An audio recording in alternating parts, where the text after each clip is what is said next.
Good evening, and welcome to the March 13th, 2023 Planning Board meeting. Can we please first stand for the pledge?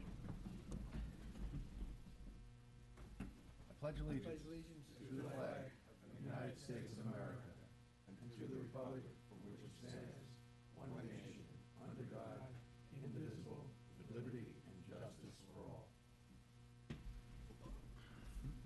Thank you.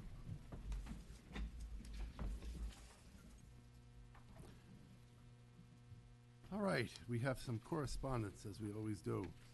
Anything anybody wants to discuss in there? No. Good? No. John? Nothing at this time. Counselor? Nothing from me. Okay. We then have the Planning Board meeting minutes from February 27th, 2023. Any comments, additions? No comments here? Move to accept. Second. All those in favor? Aye. Motion carries. Do we have all right. First thing on the agenda is the IBM Battery Energy Storage Facility. This is a public informational hearing, and site plan, and special use permit. Do I have a motion to open? Motion? Second. All those in favor? Aye. How are you? Good. Good evening, folks. My name's Dennis Thayer. I'm with Powerflex, and I'm the project originator for the IBM Solar Carport plus Storage project. So that tonight we're here to discuss the battery portion of the project. The project was originally envisioned as solar plus storage, but we proceeded with the solar first, and now we come to the battery portion of it. And this is originally how the project was envisioned. The rear portion of it in the parking lot there, that portion is not part of the solar project any longer, but it is in the rear parking lot behind that building there, which is called the salt barn, where the storage project will be located. And just to give you a sense of what's going on now, this is what the construction of the project looked like when it started. This is when you start putting up more of the structure, and obviously here is what some of the parking lot looks like now. So we're constructing it in sections. All the underground work is done. We do that in one wave going across the parking lot. Then we come back across it, put up all of the steel structure, and then the modules will go on top of that and all the electrical wiring in the final phase. And this is sort of what it looks like looking north from the rear parking lot towards the section of the carport that's completed already. Completed without the modules on top, but that's essentially where it's at. And you're welcome to come up there and see it anytime, and I'm happy to take you on a visit, and we have a full-time site supervisor there anytime. So this is a diagram of where the storage project is going to be on the right there. On the upper portion there is where our medium voltage electric gear is, and the very top there is the parking lot where the solar project is located. This is looking at the salt barn from the entrance to the rear lot there, so you're looking south there. And it's behind the salt barn where the battery will be located. And to give you a sense, that's point number one there, looking south. And now if you look at number 2 there, just going back, you see number 2, we're looking from Pines Bridge Road up. You can't even see the salt barn. You know, if I zoomed in, you'd see a little bit of white there, but it's a long ways off the road and hidden behind the trees there. The third picture would be what it looks like from the rear of the lot there. This is where IBM keeps their snow clearing equipment and whatnot. It's also where they keep some of their rental vehicles back there. But to give you a sense, the land drops off behind the salt barn there. So we're talking about much lower in elevation than where the salt barn is itself. And if we're going to move to the left here a little bit where you can see that's the actual space where the battery will be located. We'll build an access road down for construction purposes for Con Edison to reach their transformers and for any maintenance or emergency service vehicles to get down there should that be necessary. This is a depiction of what it would look like. Obviously, the elevations aren't the same there, but that's about what that battery looks like. It's going to be about 40 feet wide. It's containerized. They're modular units that are put together. And you'll have a couple of transformers down there with it. And again, on the left there, you can see where the medium voltage equipment is for both the solar and for the switchgear for the batteries itself. And the battery and the solar are one unit. So the solar will feed the battery, and then the battery will discharge it to the grid when the grid needs the power. And what its actual purpose and what it gets paid for doing is stabilizing the grid for the entire community, so that when the grid is stressed, when that substation is stressed with too much load, the battery can then put power into the grid and reduce any outages on the grid because of its ability to respond. It's basically the smart in a smart grid. So it's a very valuable asset both to the community and to the grid. This is another picture of what that would look like. Of course, everything will be fenced in. There's trees in front of it where the parking lot is, behind where the snow removal gear was. So it won't be seen from anywhere. We've done sound studies to prove that it's well below any tolerances within the code. And IBM's spent a lot of time figuring out where they'd like this to be. So we do believe it's the best location on the campus to put it. There's just another view of what it is, and that's pretty much it. You have any questions? Anything from the board? No questions here. I just have an incidental question. How long would that battery system supply energy for? So it's a 1 megawatt 4-hour battery.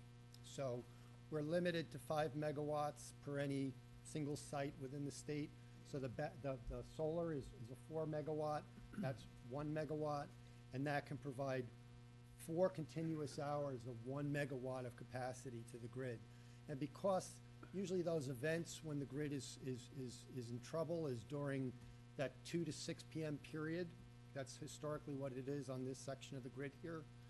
The solar is going to be out peaking. So between the power, the coincident power from the solar and the battery, what it can do to stabilize that and put out firm power to the grid, that's going to provide a lot of power to help support the grid. Thank you. Yeah, sure. And you could put out less power and extend that time, but Got it. that's pretty much the design parameters around it. Anybody from the public have any questions? Yes, sir. Evening. Good evening. Get yelled at if I don't use the mic. Okay. That's right. Good evening, Jay Kopstein. Great presentation. I like the work that IBM has done. Got one question. What kind of containment is going to go around those batteries in the event they have to use foam to put out a fire? That foam gets into the groundwater, PFOA, the contaminants. You've got them upstate. I'm only concerned with the containment if, God forbid, something happens. Good point. Thank you. So the unit's self-contained. You're really not going to put out a battery fire should one occur. It's got all sorts of safety mechanisms in it to avoid that. If, by chance there was a fire there, it would burn itself out. You wouldn't open up the container. You would just leave it until it's done. It would take several hours to a couple of days to stabilize. Then you would remove the units from there. So there's nothing that's going to escape from it.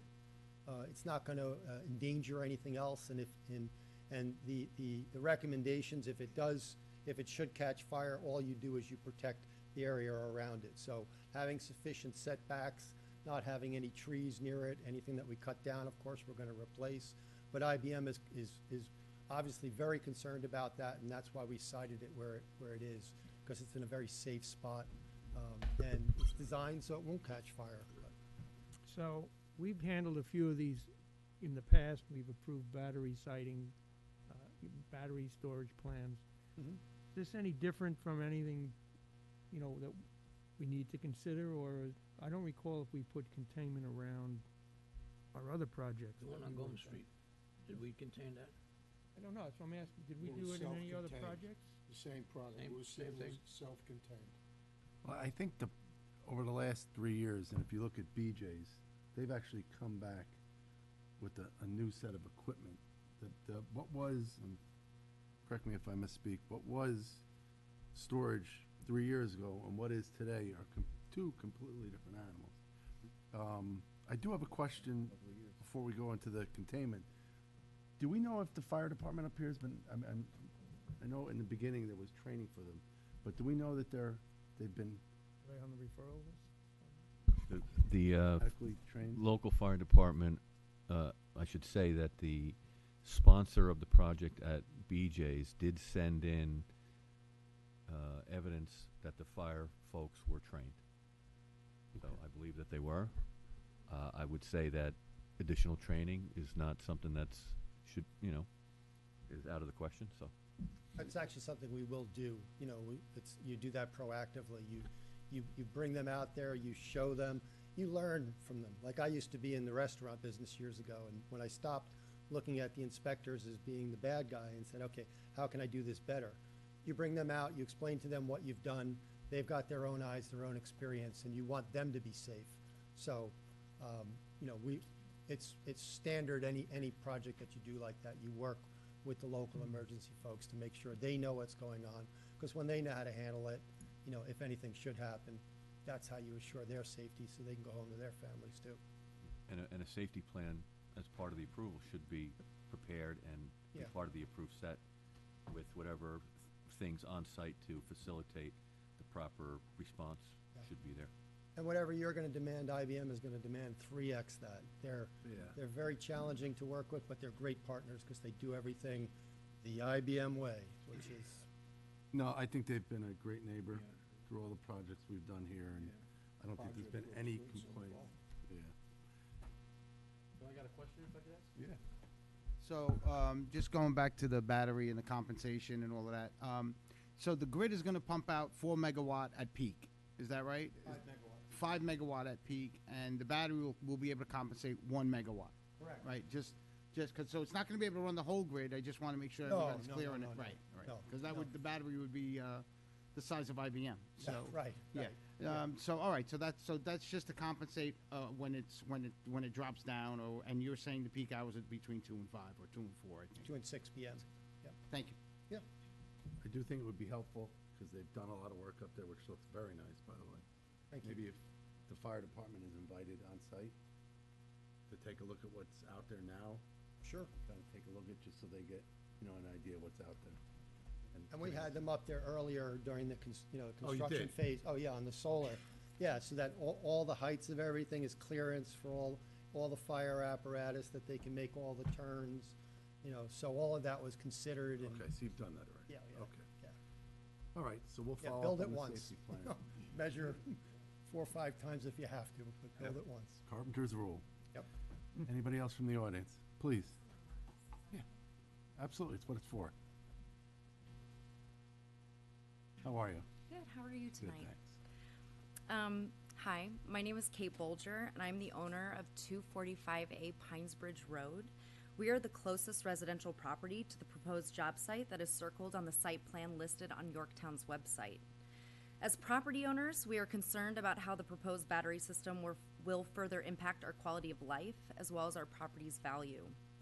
To give the board some context, we closed on our home on February 19th of 2021, exactly 11 days after the public hearing was held where the solar canopy project was discussed and subsequently approved.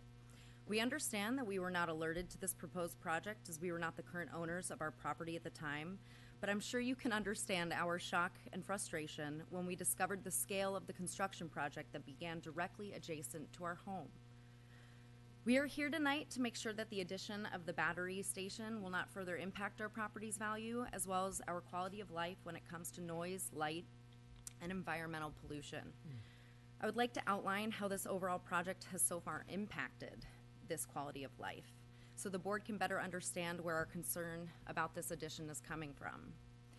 My husband and I both work full-time from the structure closest to the IBM property line. At times, the ongoing construction has hurt our ability to perform our jobs as needed.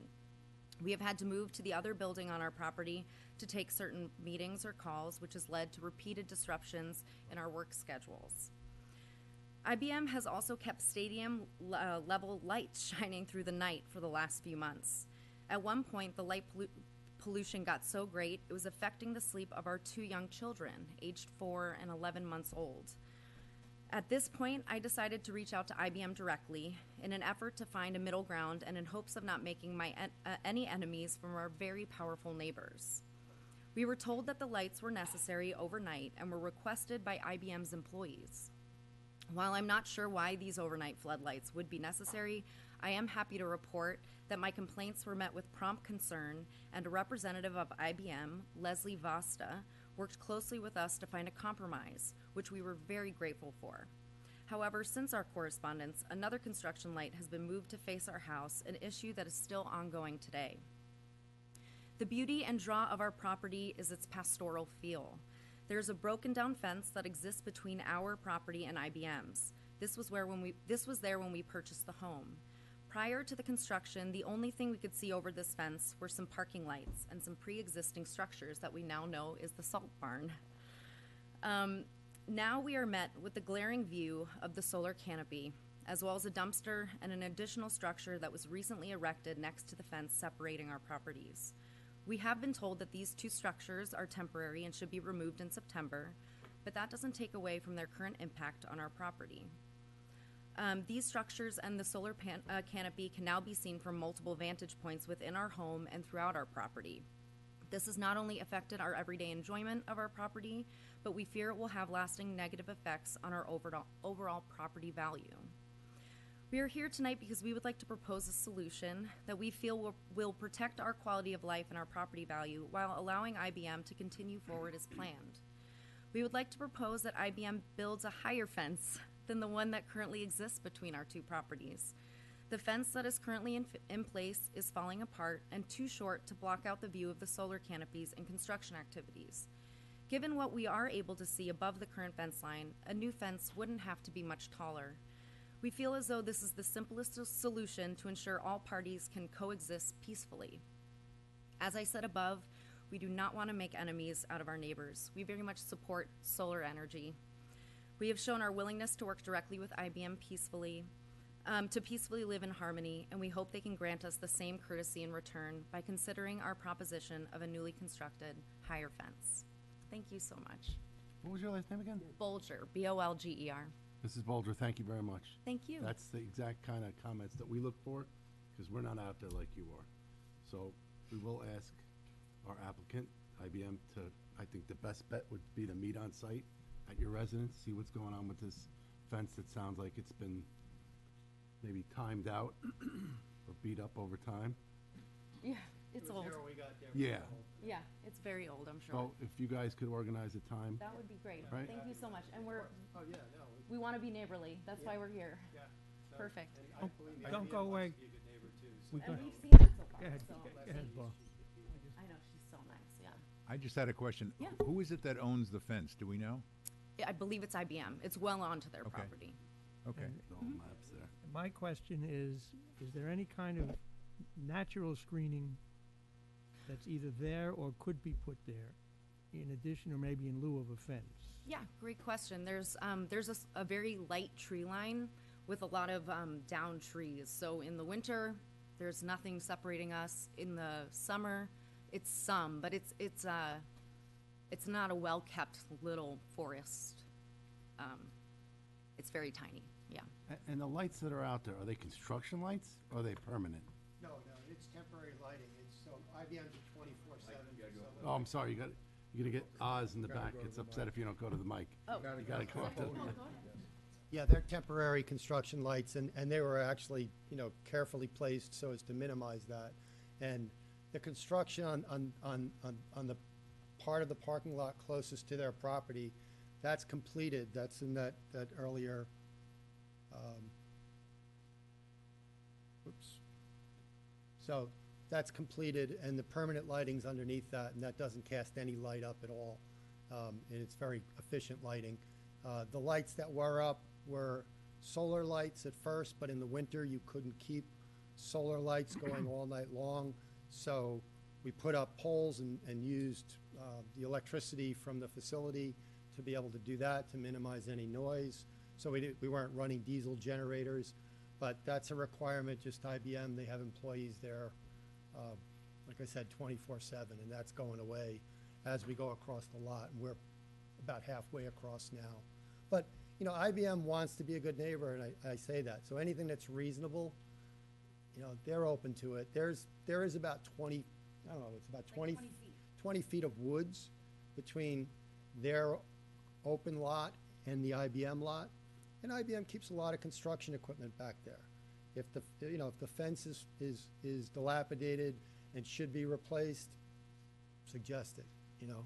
It's not something I can decide to do, but, you know, that's, what we're doing is really not adding much when you're looking at the backs of not construction equipment, but, you know, equipment that's used to Yeah, move. you had a picture up there of it. Yeah, probably, let's see if I, yeah, I mean, you can't see too much of that there, but they've got, you know, stuff to move snow, that's where they keep. Can you go, I swear you had a picture of the equipment lined up. Well, how long's There the it is. fence?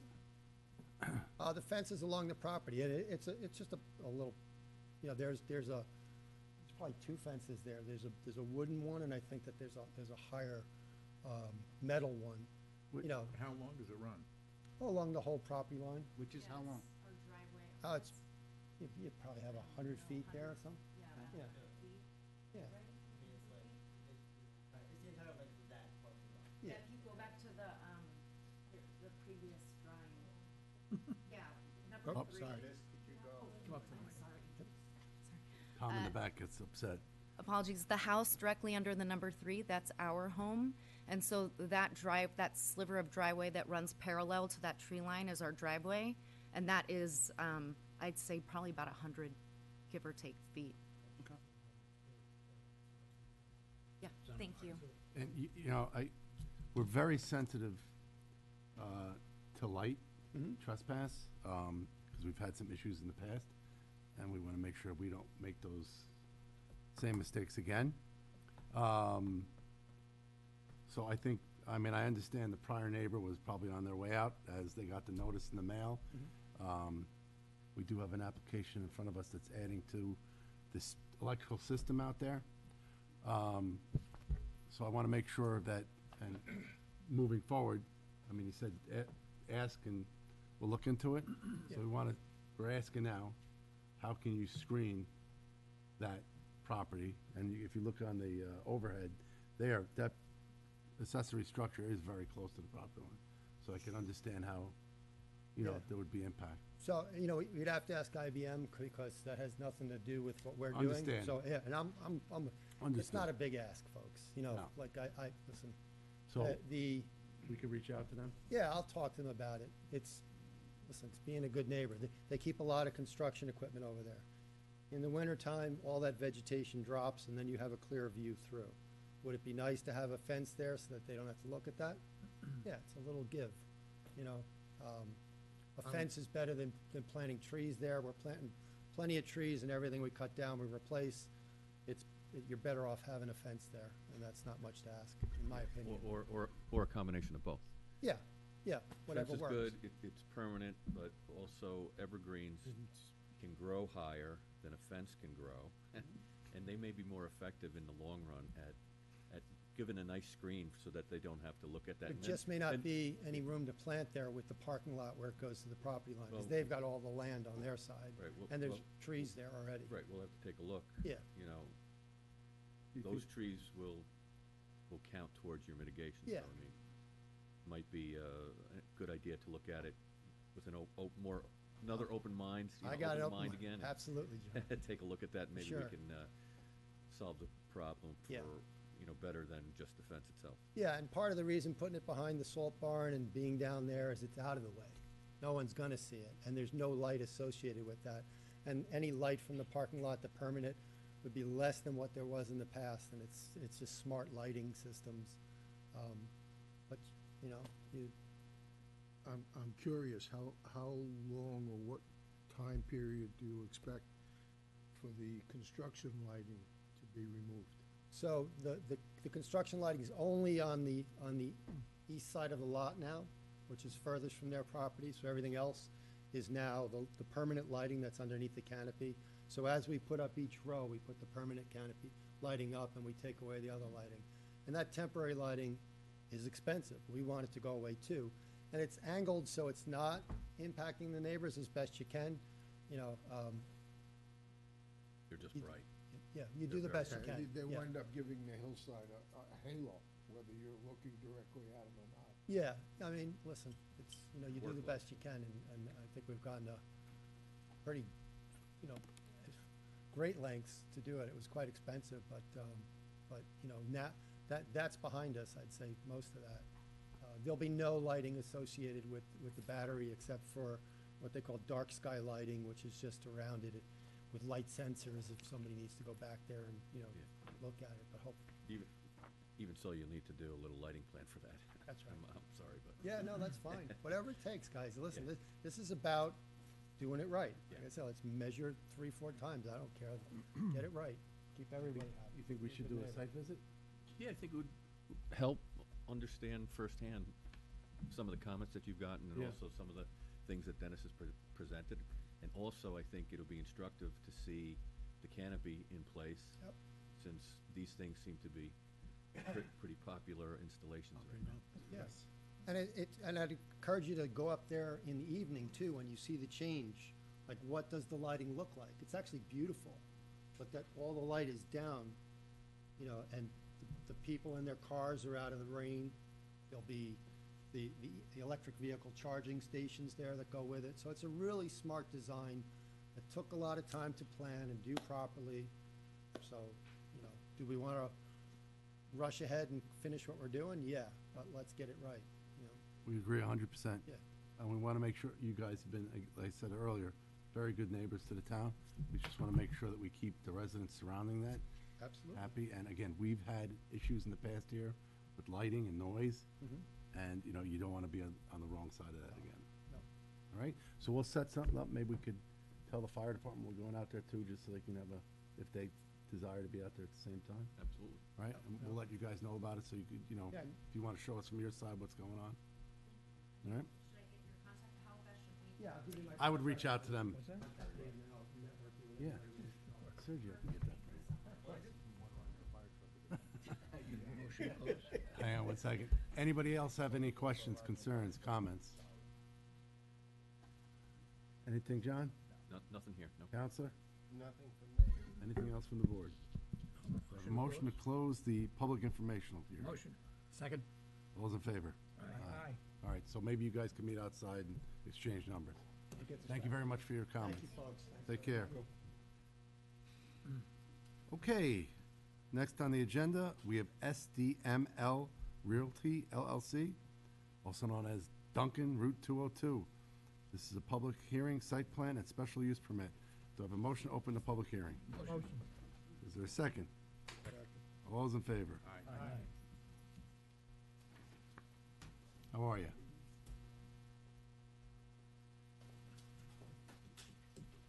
This is why they brought the coffee. They brought a whole room full of people.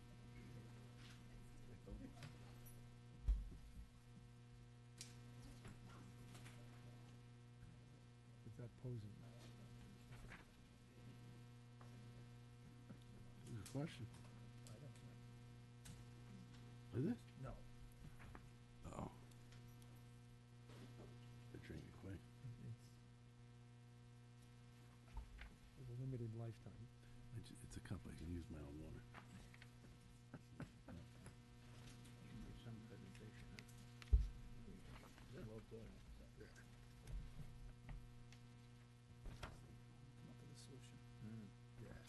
Oh, they will. Yeah. That's what they do out there. It's as deep as they come.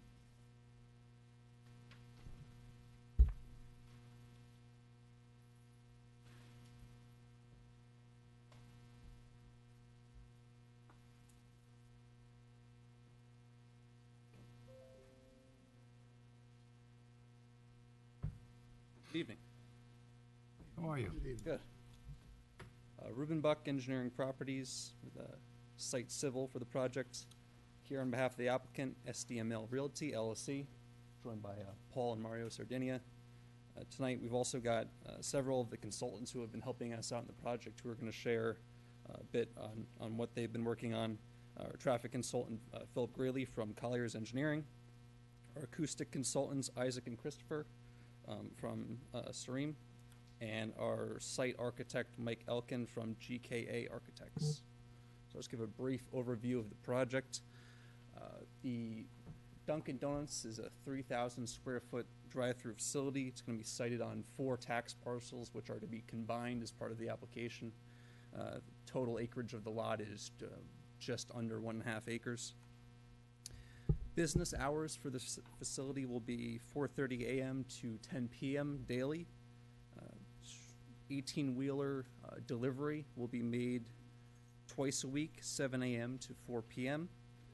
Garbage pickup will be also 7 a.m. to 4 p.m. 3 times a week. And then the donuts are delivered daily between the hours of 12 a.m. and 12 a.m. and 2 a.m.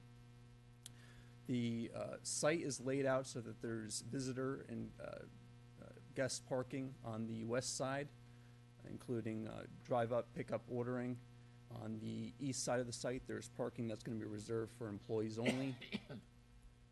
The loading and unloading location, as well as the dumpster, are located off to the side of the building.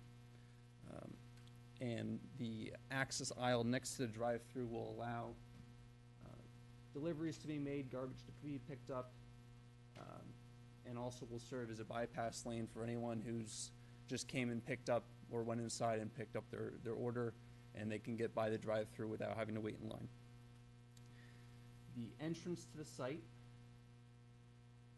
is out onto Crampon Road, or US 202. The westerly entrance is going to be a full-service entrance, and Phil Greeley will talk a little bit later on about the improvements to 202 to facilitate safe and ease of access to the site.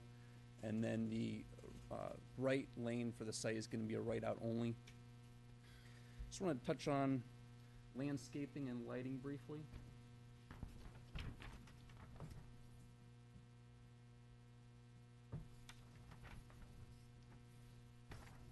First, the lighting plan. The site is proposed to be lit by several pole-mounted light fixtures, as well as building-mounted light fixtures. Lighting has been designed so that there's going to be no bleeding of light over the property lines. In addition to that, on the rear of the site closest to the residential neighbors, there's going to be a 3.5 foot to 5 foot retaining wall, which will also aid in shielding of light and sound. We've also prepared a full landscaping plan.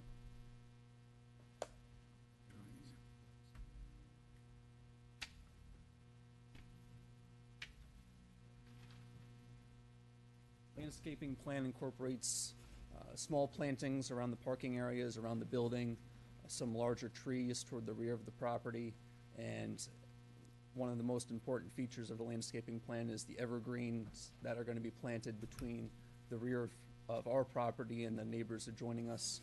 This will provide a significant visual and sound buffer for the site, and being evergreens, they will have that shielding year-round. Lastly, before I turn it over to the consultants, I wanted to show the line of sight profiles from the neighboring residences.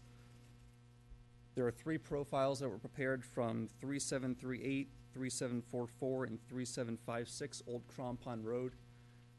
3 of them are fairly similar just because the neighbors are pretty close by. I'm focusing in on address 3738, as we did receive a letter from Kaylin Robstrad, who was not able to make it tonight, but wanted to make sure that her comments were heard and addressed. One of her comments was regarding a basketball court in their backyard that's fairly close to their property line, and just the safety of her children and being able to play there. And out, not be able to see on that screen. I'll zoom in.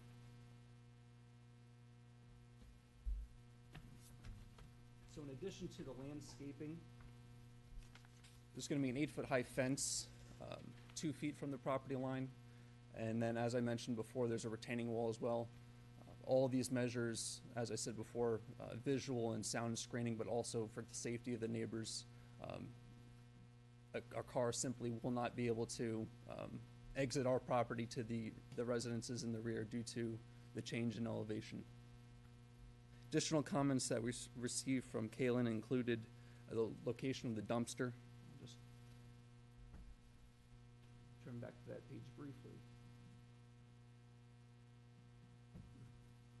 In our initial sketch presentation of the project, the dumpster was located actually further back near the shared property line. From comments we received from the board, we moved the dumpster enclosure about 90 feet further from its initial location, and garbage pickup is going to be proposed to be 3 times per week. So we believe the distance from the property line and also the frequency of the pickup is going to mitigate any concerns about pest or smell from the trash enclosure. At this point, I'm going to turn over the presentation to Philip Greeley to go over the improvements to 202.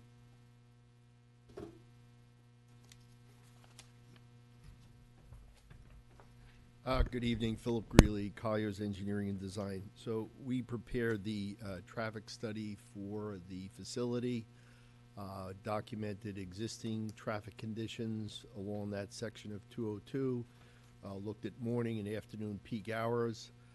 Based on the through volumes along that section of road, it warrants a left turn lane for vehicles turning left into the site. So if you're heading westbound, the proposal is to widen 202, and essentially if you're coming past the Shell station where they have a left turn lane turning into that property, the widening would pick up at that point. So on the right hand side of your drawing there, that's the old windmill property and then the Shell station.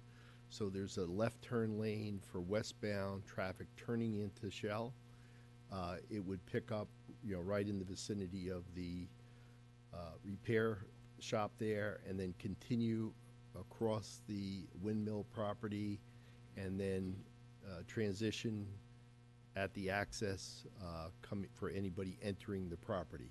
So that would allow through traffic to continue westbound unimpeded.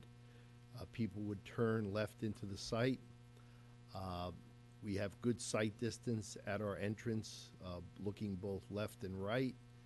The exit point, as Ruben had indicated, the driveway to the east is for right turns out only. We've submitted this plan to New York State DOT for their comments. We're still waiting for those comments. We know that they want the left turn lane. It's the driveway configuration that we're waiting for input on. In terms of peak hours, in the morning, the heavy flow is eastbound. In the evening, heavy flow westbound. This section of 202, in a 1 hour period, has about 2,000 vehicles passing this site, total both directions. The type of traffic for this type of facility attracts from that a traffic stream. Studies have shown anywhere up to 80% of the trips are people that are, on the road. They're not all new trips. We have provided stacking on the site. Pre-COVID, for most of these facilities, we try to have stacking from the pickup window of maybe 10 vehicles. Now we're looking at 14 plus vehicles from the pickup window. So we have provided, good stacking on this site. As Ruben indicated, there is a bypass lane. There is also along the frontage of the property, I'll call that a bypass lane also, to get to the westerly driveway, and also if you needed to loop back around for any reason. In terms of accidents, we looked at accidents along this stretch of corridor, a lot of, the rear end accident type of incidences. The left turn lane will help that. During peak times, it's very difficult to make a left turn out of any of these driveways, but with this type of use, it's almost self-enforcing. People know that, I'm going to have difficulty making a left turn, so you're going to get a lot of, right in, right out type of movements. What else? I think those are the key highlights of our study. One question. I think it was the county that made note of lack of a sidewalk in front of the structure, in front of the property. Have you had an opportunity to look at that and the So, connectivity of it? yeah, so in terms of pedestrian activity, there's not a lot of pedestrian activity, but there are pedestrians along this section of 202. Pretty much every project that is going now in front of New York State DOT, they're asking for sidewalks, even if it's just along our frontage. So we haven't gotten that back yet, but I'm anticipating that they will make that requirement. There may also be a small land dedication to the state. So on this is just a conceptual plan, but shown on the aerial. The widening would primarily be on the south side of 202. So with that, we would rebuild the shoulders, provide full, lanes, and if we did put a sidewalk along our frontage, there would also likely be a land dedication to the state, because all of that infrastructure has to be within the highway boundaries. So again, we haven't gotten that back, but we're anticipating that that will be one of the comments from them. Do you know how far east and west on the road that widening would take place beyond your site? Okay, so the widening would pick up to the right of you drawing, the top right is where the Shell station is. So there you have a 3-lane cross-section already. So we would pick up at that point, and then the lane would carry across the windmill property, old windmill property, windmill restaurant I call it, and then all the way up to our easterly driveway, and then the transition would taper from 3 lanes back to 2 lanes in a distance of about 360 to 400 feet from that point.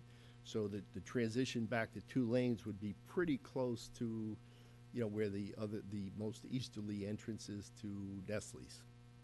So you're widening the wearing course of the road, not just the turning lane in the middle? Correct. So what happens is it's not restriping. So you excavate the shoulders, put in full depth pavement, and then when you're done, you overlay the roadway so that there's no seams, and then you restripe it, yes. I'm concerned about the property between the Shell station and the windmill property that you referred to, his richest quality lawnmower. He has a very narrow island between the shoulder and his parking.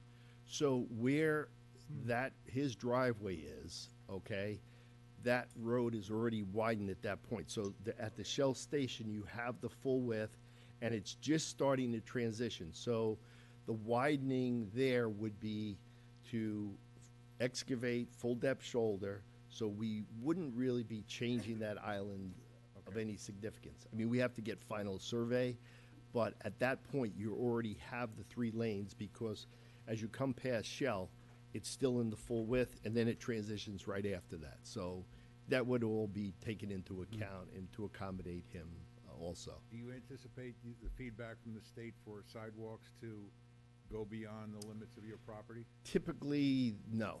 They have taken the position that they want it along your frontage, and that unless it's connecting to an existing sidewalk. If there's maybe one property between you and the end of the sidewalk, they would request that. I but think the next typically, no. sidewalk is in front of McDonald's, Yes,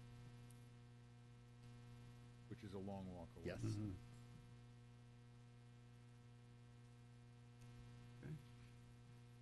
Let me pick Anything your else? brain for a minute.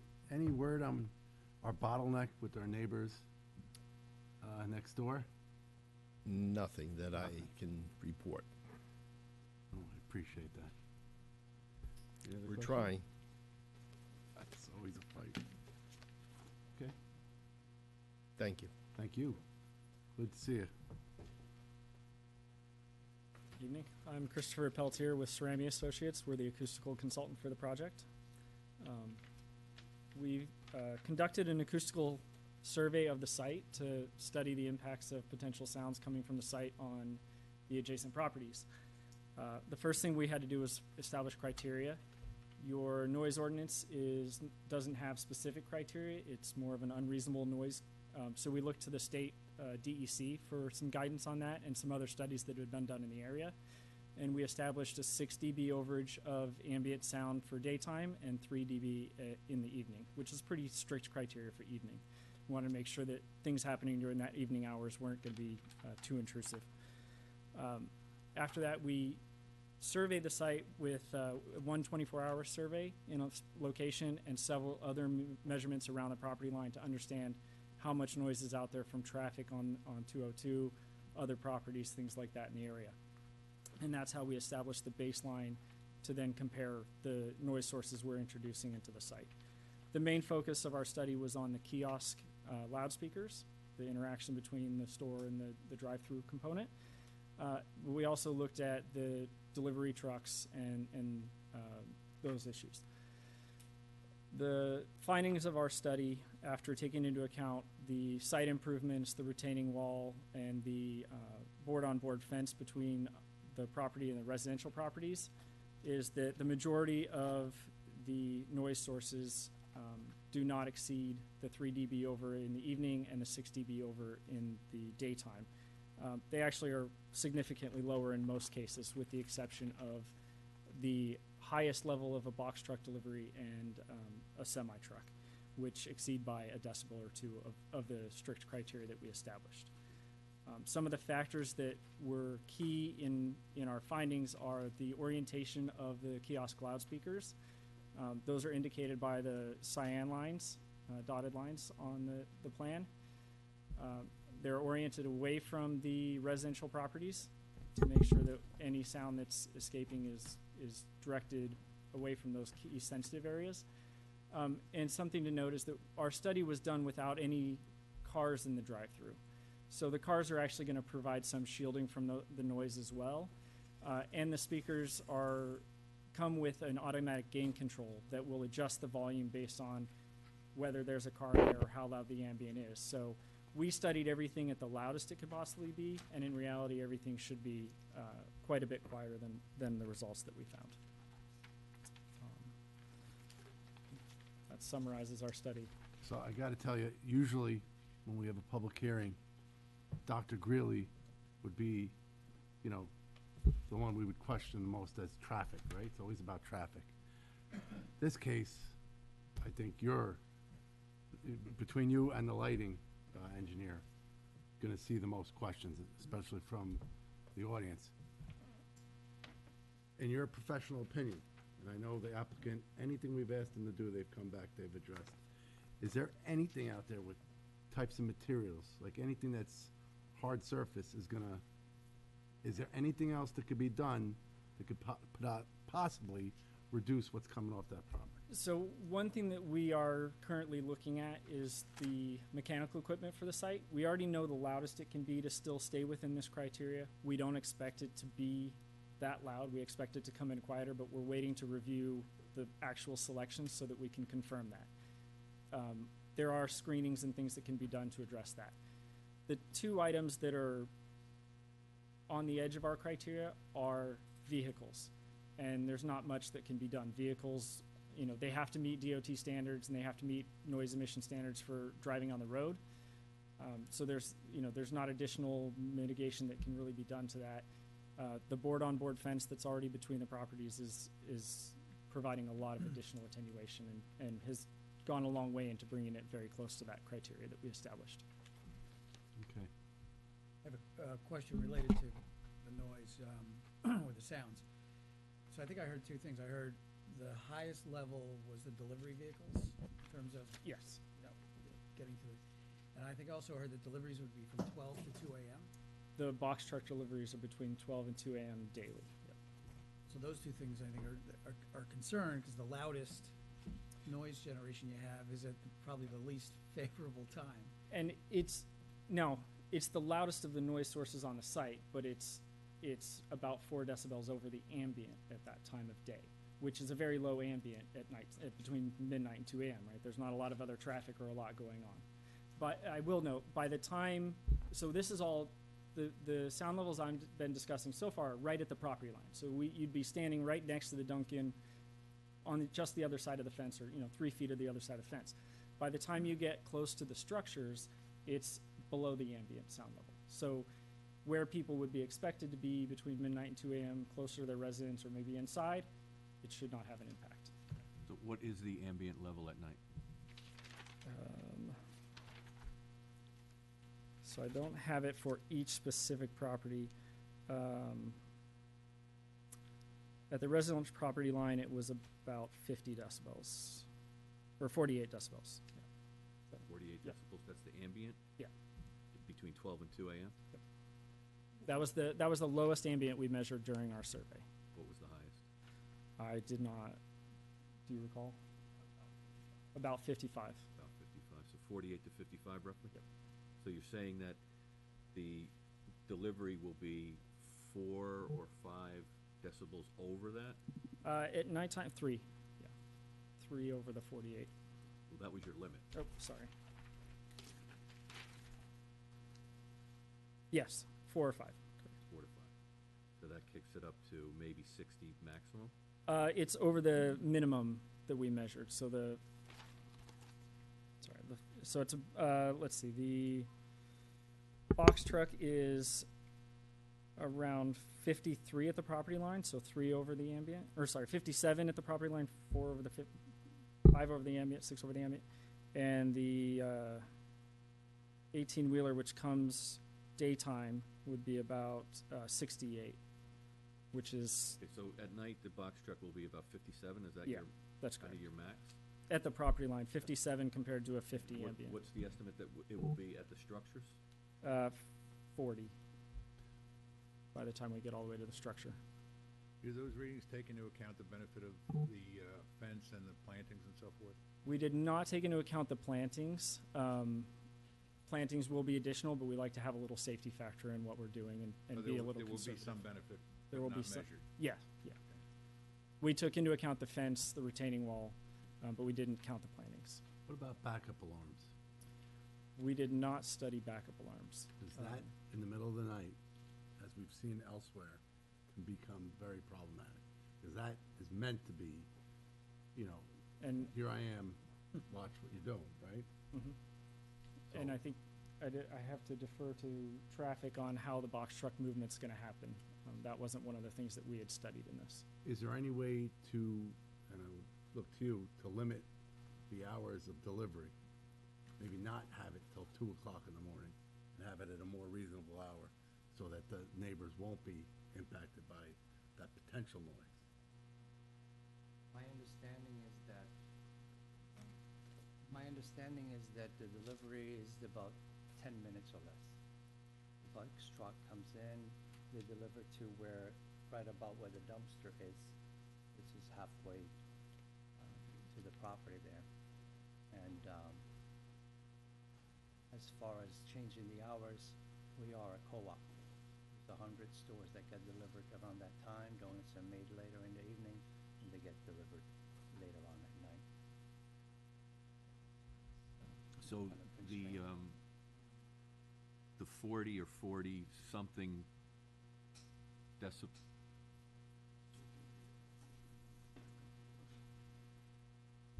the 40 or 40-something decibel level, what would you compare that to?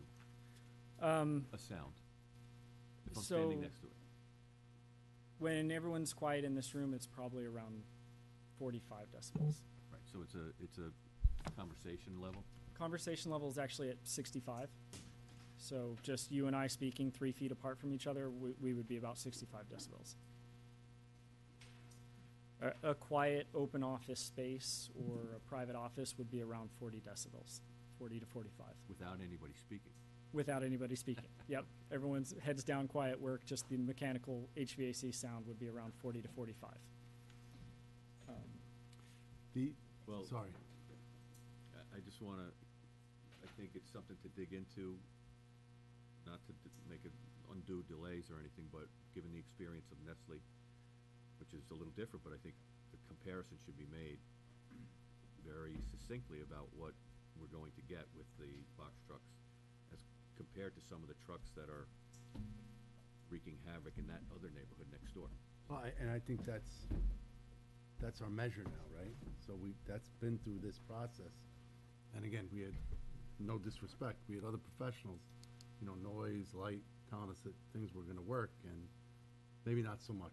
And they're still trying to get that to a point where it's resolved.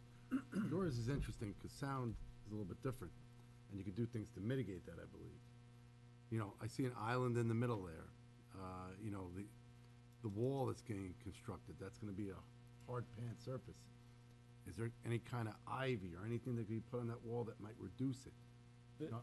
the solid barrier actually works in Better? benefit of the residents more than anything else Really? because it reflects the sound away from the residents, right? So Okay. that sound, the only sound that's making it to the residents is what makes it over the fence now. Okay, So, and everything that the fence would block goes the other direction and up towards the atmosphere.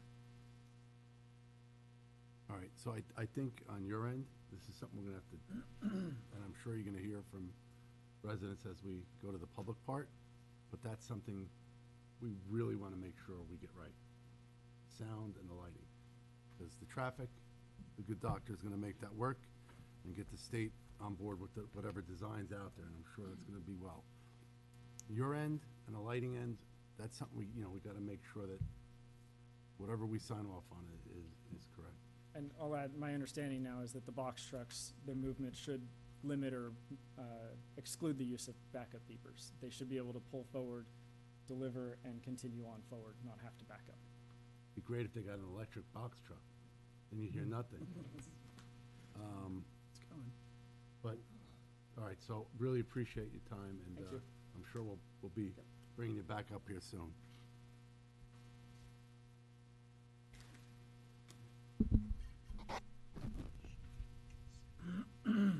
Hi, my name is Michael Elkin. I work for DK&A Architects in Rutherford, New Jersey, and I was involved in the design of this facility. What you see on the board are the color renderings, so you can see the colors that we're proposing. The orange are the awnings that are over the windows and match the orange in the sign, which is above the windows. The siding is all going to be gray siding, and the roof will be a very dark shingle, not quite black, but a very dark shingle. And there are a few accent walls that are going to be a wood tone, and there are trim. The trim will be either off-white or a light gray. So I think with the pitched roof, I think the building itself will be fine in its appearance in the neighborhood. What about your mechanicals? Where you locating the mechanicals? Oh, I'm sorry, yeah, could you, there's another elevation? Oh, you could see it there. That's the back of the facility. There'll be a flat roof portion, and if, again, you go back to look at the elevations, there's a fence going around that. And these are not the huge HVAC units. The air handlers will be in the attic. These are just the compressors on the outside. I see the elevation. Yeah, could you go back? Yeah. There's a, should be a fourth elevation. Yeah, I'm finding it.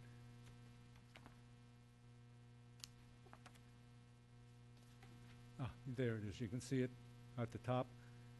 It's hard for me to see. It's fenced in. It's a flat roof. It's with a shingled wall, and the units are behind the fence, between the fence and the wall. And as I said, they're just small compressors for a split system. How high is the wall? The wall goes up. It's behind the units.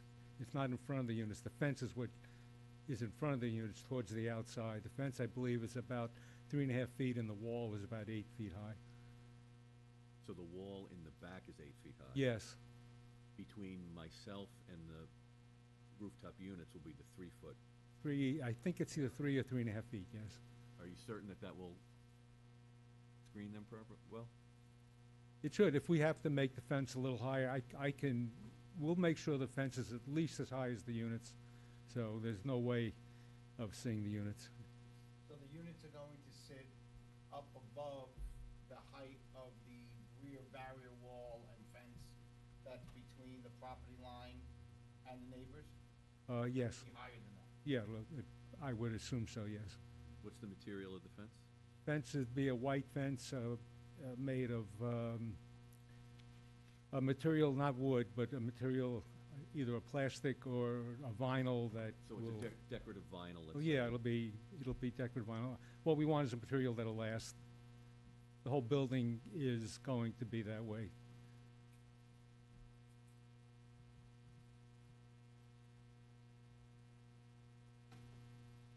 Concerns? I like the Yorktown runs on Duncan sign. So back to noise, 1 second. So the noise that it emits from those units, Yeah. Sergio makes a good point that they're above the fence line, so their noise will travel. Much How would they further measure away. in terms of decibels or anything like that? So a typical condensing unit like that is around 65 to 70 decibels, like a typical residential type of unit. We had maximum levels in the high 80s as acceptable without the fence nearby. So with that fence in addition, we should be very good at meeting the property line criteria. Don't go away, I got one just. Sound question. The scale that you use, is that a linear scale or something else? It's logarithmic. Decibels is logarithmic. Okay, thank you. Any other questions for the architect? Nice building. About this. Anything else? Yeah, I got one more question. So in terms of the decorative material, and I think this is what Mr. Tegeter was, Oh, in terms of the decorative material around the compressors, is there some, and I think this is what you were touching on, is there something that's more, maybe not as decorative, but better at blocking sound? Because Yeah. there was a comment earlier that was made that anything above the rear barrier wall and the rear trees is going to flow into the neighborhood. 'Cause Yeah, I think what, that's what's going to have to be addressed. what I would like to do in that case is we can leave the fence up there because it is decorative, but right behind the fence, put something solid. And that way you get the solid, but when you're looking at it, you will see the decorative fence. I think that would be a great solution, and it would lower your 85 decibel level, right? If I you did would- something like that? Well, so the 85 is our maximum, maximum that the equipment could be and still meet the property line. That equipment, as described, is going to be significantly quieter in the 65 to 70 decibels. So adding a solid barrier would allow us to have even louder equipment or make it even quieter at the property line. So Yeah, that we equipment. don't want to put louder equipment in. Yeah, that equipment is not going to be anywhere over the ambient at the property line. in So this if you case. guys could do that, that would, Yeah. I think, Yeah, I think that's help actually to mitigate. a very good idea. We will definitely do that. Just to be clear, that flat roof area that you're talking about is facing west on the property, At the back of the building. facing east on the property? Okay, so it's not, Facing the neighbor. South. it's on the long elevation of the property, correct? Yeah, That would be south. Backside of the property. would be south, yeah. So it's actually being blocked from the, almost by the roof itself. I was gonna say, doesn't the pitch of the roof block it Yeah, from the the side? picture, yes. You'll get some sound off to the back from But the it's- side, It's yeah. facing towards those handicap Oh, I see. spaces, correct, or on the other side? It's facing the side with the dumpster, Okay, so Yeah. it's facing the It's dumpster, actually not the not people the to the front, back. yeah. It's facing east, east, yeah. okay? Yeah, it's I think I facing said that. east. Okay. I just want to be clear that it's not a direct shot to the No, not at property all. behind, it's to their right as they look at the site. Correct. Okay, so the pitch of the roof is gonna shield the side of the compressors. It will, yes. Okay. good Yes. point. And because it's set in, Architect. Yeah, I'm just trying to make sure that I didn't misunderstand. and because it's recessed into the roof, Right. there's a side wall. Exactly. And that'll also, but we'll continue the solid behind the fence in any event. That would be appreciated. Yep, sure. There is a house there too, right on the property Yeah. of the repair shop. Plenty of mitigation now, Yeah. that way. Anything else from the board? No. Anybody from the public? Any comments, concerns, questions? How are you? Good evening. I'm Patrick Barnett, so I'm right directly behind this project. Okay. And, as you said before, my main concern is the noise level, because right now we can hear Nestle's noise still, wake us up at night. And a lot of cars will be idling also, so we're kind of concerned about that also. The fumes and stuff Yep. coming over. You're right, I mean, you're literally right behind the project. Yes, I'm right there. So, also, something was said about a fence. On my side, I just want to know if there's gonna be a fence or it's just gonna be a retaining wall. Yeah, can you come? 3744. He's right, I'm literally right there, behind. Barnett, all Center right. property. Yep. I'm the house, right behind Yeah, you. he would get the In fence middle. and the landscape. The middle house, basically. He's right there, yeah. So between your property and ours, is the property line, is the 8-foot-high board-on-board fence on our side. There's the landscaping, the Okay. evergreen trees, and then the retaining wall. Okay. Because if I'm on my deck, it's not gonna be a good view when you have a party over and people looking at Dunkin' Donuts. That, it's, And it'd be a good look. Yeah, basically. I think we're on the same page with that. I do know that they've really looked at, and that was our first concern, when we had the public informational hearing. I think some of the other neighbors came out. Yes, I'm okay. I said the noise guys were gonna be, one of the most important people to present. We don't want what happened at Nestle to spill over. We wanna make sure that this is done right. I would ask the sound engineers, this wall or the wall, the fence, and the evergreen, that looks like it might actually help them deal with the neighboring noise too, possibly. I mean, is guess that I'd have to know possible? where the, It's right next door, it's Nestle. Yeah. So Nestle's Is Nestle on this side? Nestle's is a little bit further. If you look at, Yeah. okay. So Here. they're a little bit further down. They're like, one, two, they're 2 houses over. yeah, from why me. don't you take a look at that? That kinda explains everything.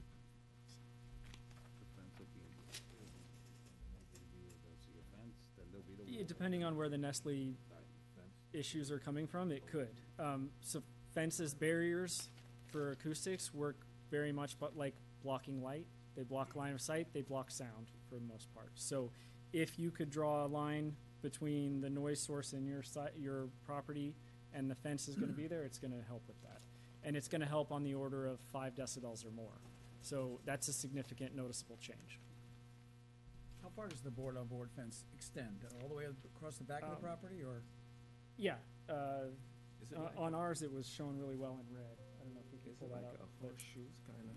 Okay, so they're the three properties. Yeah, it's this red line here. Yeah. Okay. Actually, And is that a Let me wood just fence? What is that? What's that material? yeah. You wanna talk to the materiality of the fence? Oh, yeah, there you go. Yeah, that will help them. If I may Go back. offer something quick, maybe the sound engineer didn't take into consideration. The Bucks truck overnight, if you can zoom in on the vestibule, please.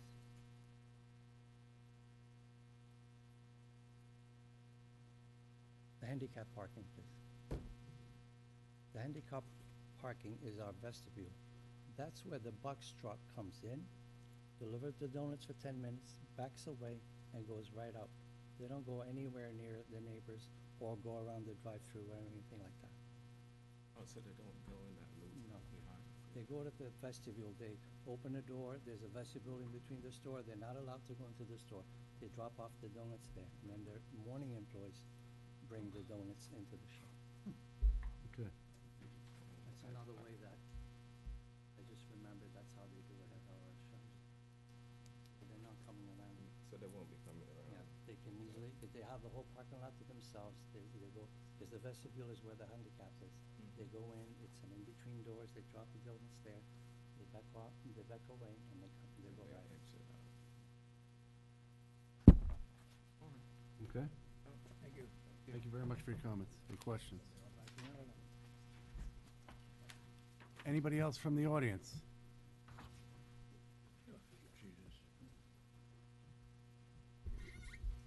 Hi, good evening. Susan Siegel. I just have a question for Dr. Greeley. On the widening of Route 202 for that distance, who is going to pay for it, for the widening of the road, and also if DOT wants a sidewalk?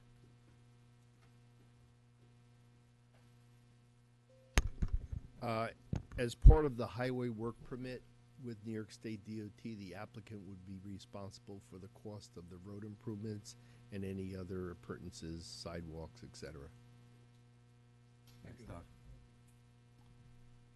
Anybody else? Any questions from the board? No. John? Nothing right now. Counselor? Nothing new. Do I have a motion to close the public, or, excuse me, the public hearing? Motion. Second. All those in favor? Aye. And really want to thank you for, getting this team together. I think the two guys in the middle there are going to be the most popular over the next, work session. And I just want to make sure that if you do have someone with the lighting, that we could have them at one of the meetings too, at one of the work sessions. We have the lighting plan that was prepared by the consultant. I can see if they can show up and give you more information on the plan that was prepared. Okay. But all the lighting proposed in the site is dark side compliant, shielded along where it's closest to the property line to keep all the light shining on our property only. And I will tell you, I think looking at the fence and the trees that you're planting there, I do think it'll help the neighbors with the neighboring issue. I really do. Yeah. I think that's a real bonus. I Okay. would say that what we're doing is a far cry from what the Nestle. Believe me, we know that. It's just one of those things, you don't want to make the same territory. Absolutely. Sensitive to the neighbors, and we appreciate you. No, you guys really have been fantastic. Anything we've asked, you've addressed. Your application, your presentations are spot on. It's really helpful. I'm sure you'll be successful. If I may ask, I understand that there's still some outlying issues with the sound, and we'll revise the report to include the HVAC equipment. Can we anticipate at the next meeting that the board would be able to make a secret determination on the project? Just Depends what you I think, submit. we're gonna have to, you have to see. Typically, the board does it, and they've done it before, but typically they do it at the time of the resolution is adopted. Okay. I mean, if you need it to go to DEP or something, I don't think there's gonna be a lot of time between getting it at the next meeting and whenever it comes afterwards. But if you do, the board can choose to do that, provided that they have enough information to close the secret record. Right. Would that be a help to you guys? It would, just because of our applications with the DEP and DOT, it would be great to have the secret determination in hand, either preliminary final or conditional final, however the board handles it, so that we can move forward with those applications as well. So the devil's in the details. I would make sure you got, in touch with John, and Dan was around somewhere. Snuck off again. Is he? There he is. Say hello, Dan. Dan CRC, the town engineer. Robin, get everybody in a room, and, work through the details. And if we're ready, we have what we need, we'll do what we can to help you. Okay, we'll work toward getting everything ironed out. for I'm the sure next you meeting. will. All right. I'm very good about your application. Thanks so much, appreciate it. Thank you very much. Have a good night. Do I have a motion to close the regular portion and move into the work session? Motion. Second. All those in favor? Aye. Okay. Need a cup of coffee. No problem. Sergio, I just got an email. Your request, you went to the board, you said you want to now become a member of the planning board and leave the town board? That was great. Good comments. Yeah? Yeah.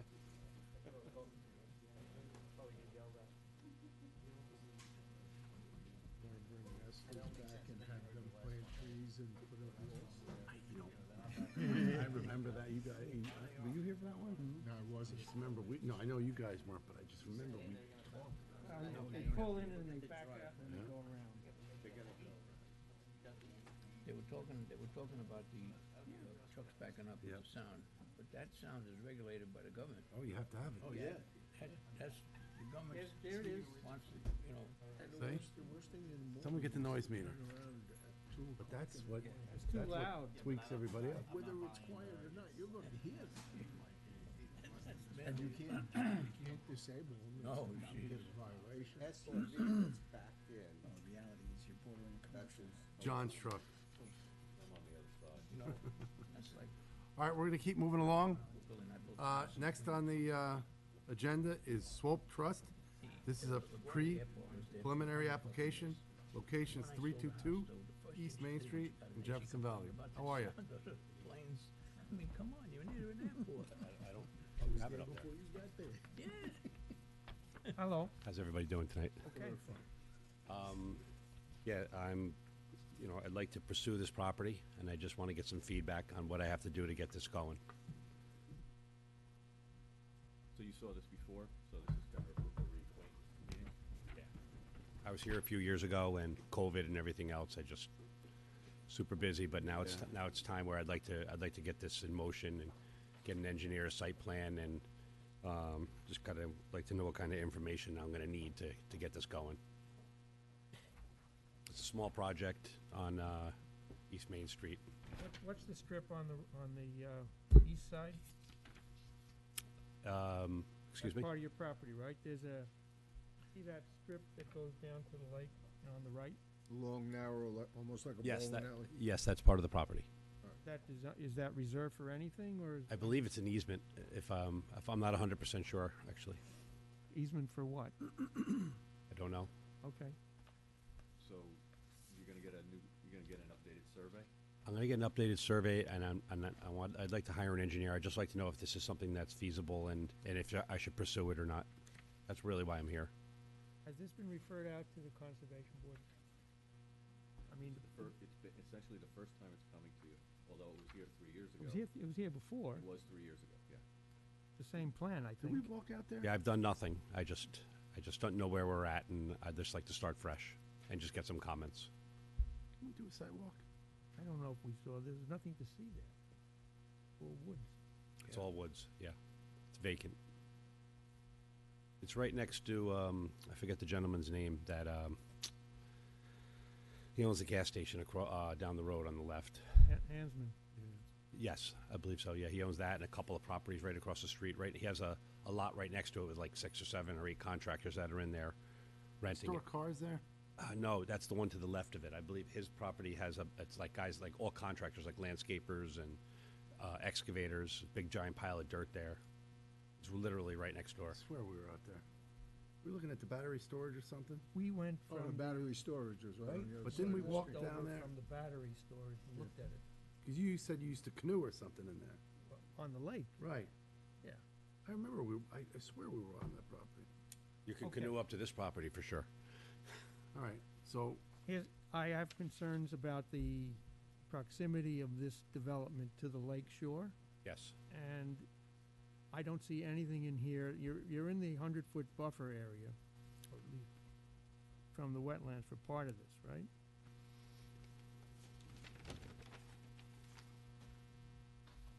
And, what's the red line on there? That's the buffer. the whole thing's in the buffer. The septic's not. Oh, so the only thing that's not in the buffer is the The septic septic. system? It's a tough lot. Yeah, it slopes right down. So I need to see a lot more in terms of whether or not this is doable. It's not really in the, somebody raised it up years ago, 4 or 5 feet, so it's actually dry.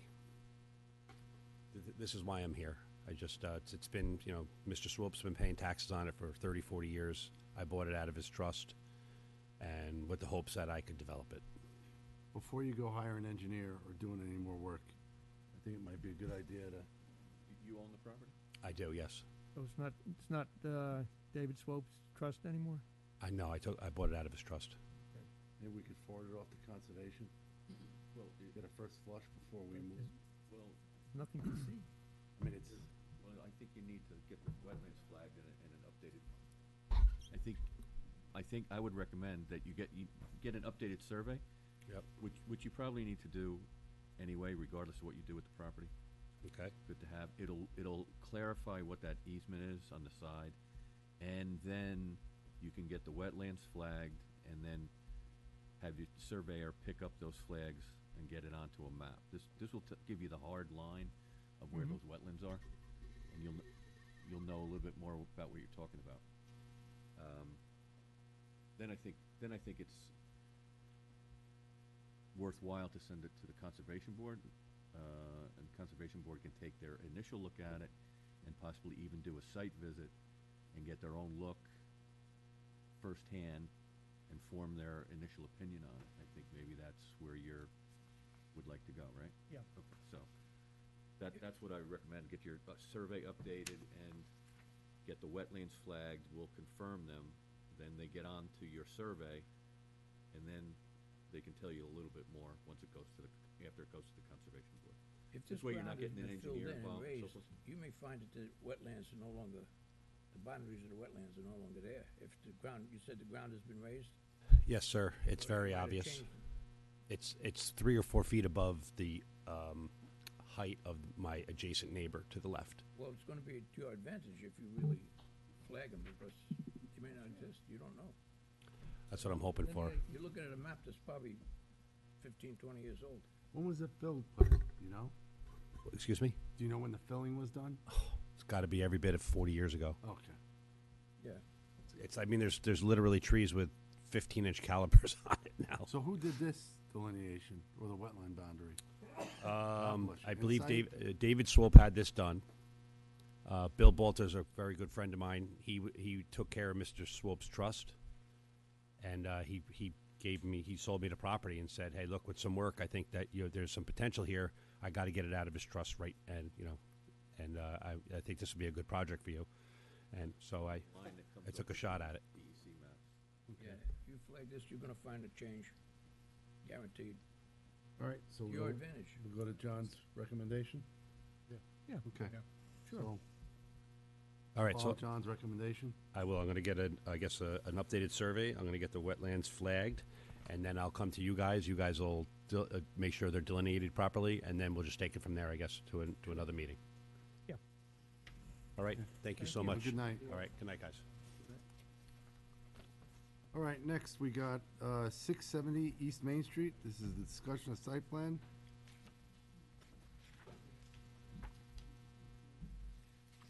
How are you? Doing all right. How are you guys?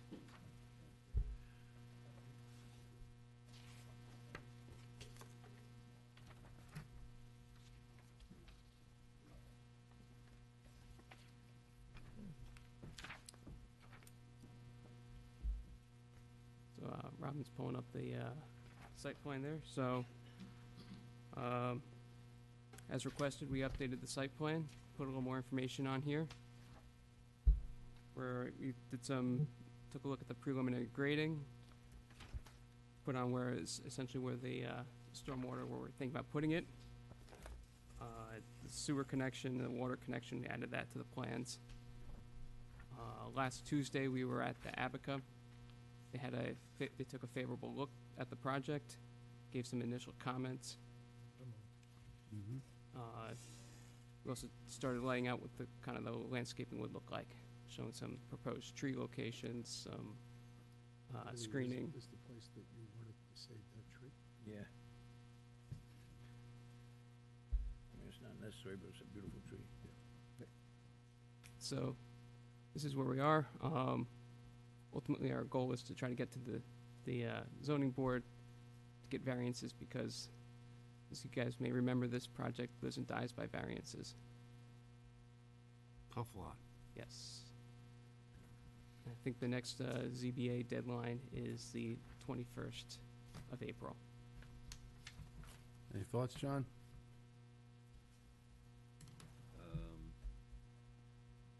I think it looks, for what it is zoned for, I think it's reasonable. You know, it's a small lot, but nevertheless, it was rezoned to R3 because having a single-family home there didn't seem reasonable to have that, so I think this seems like a reasonable layout.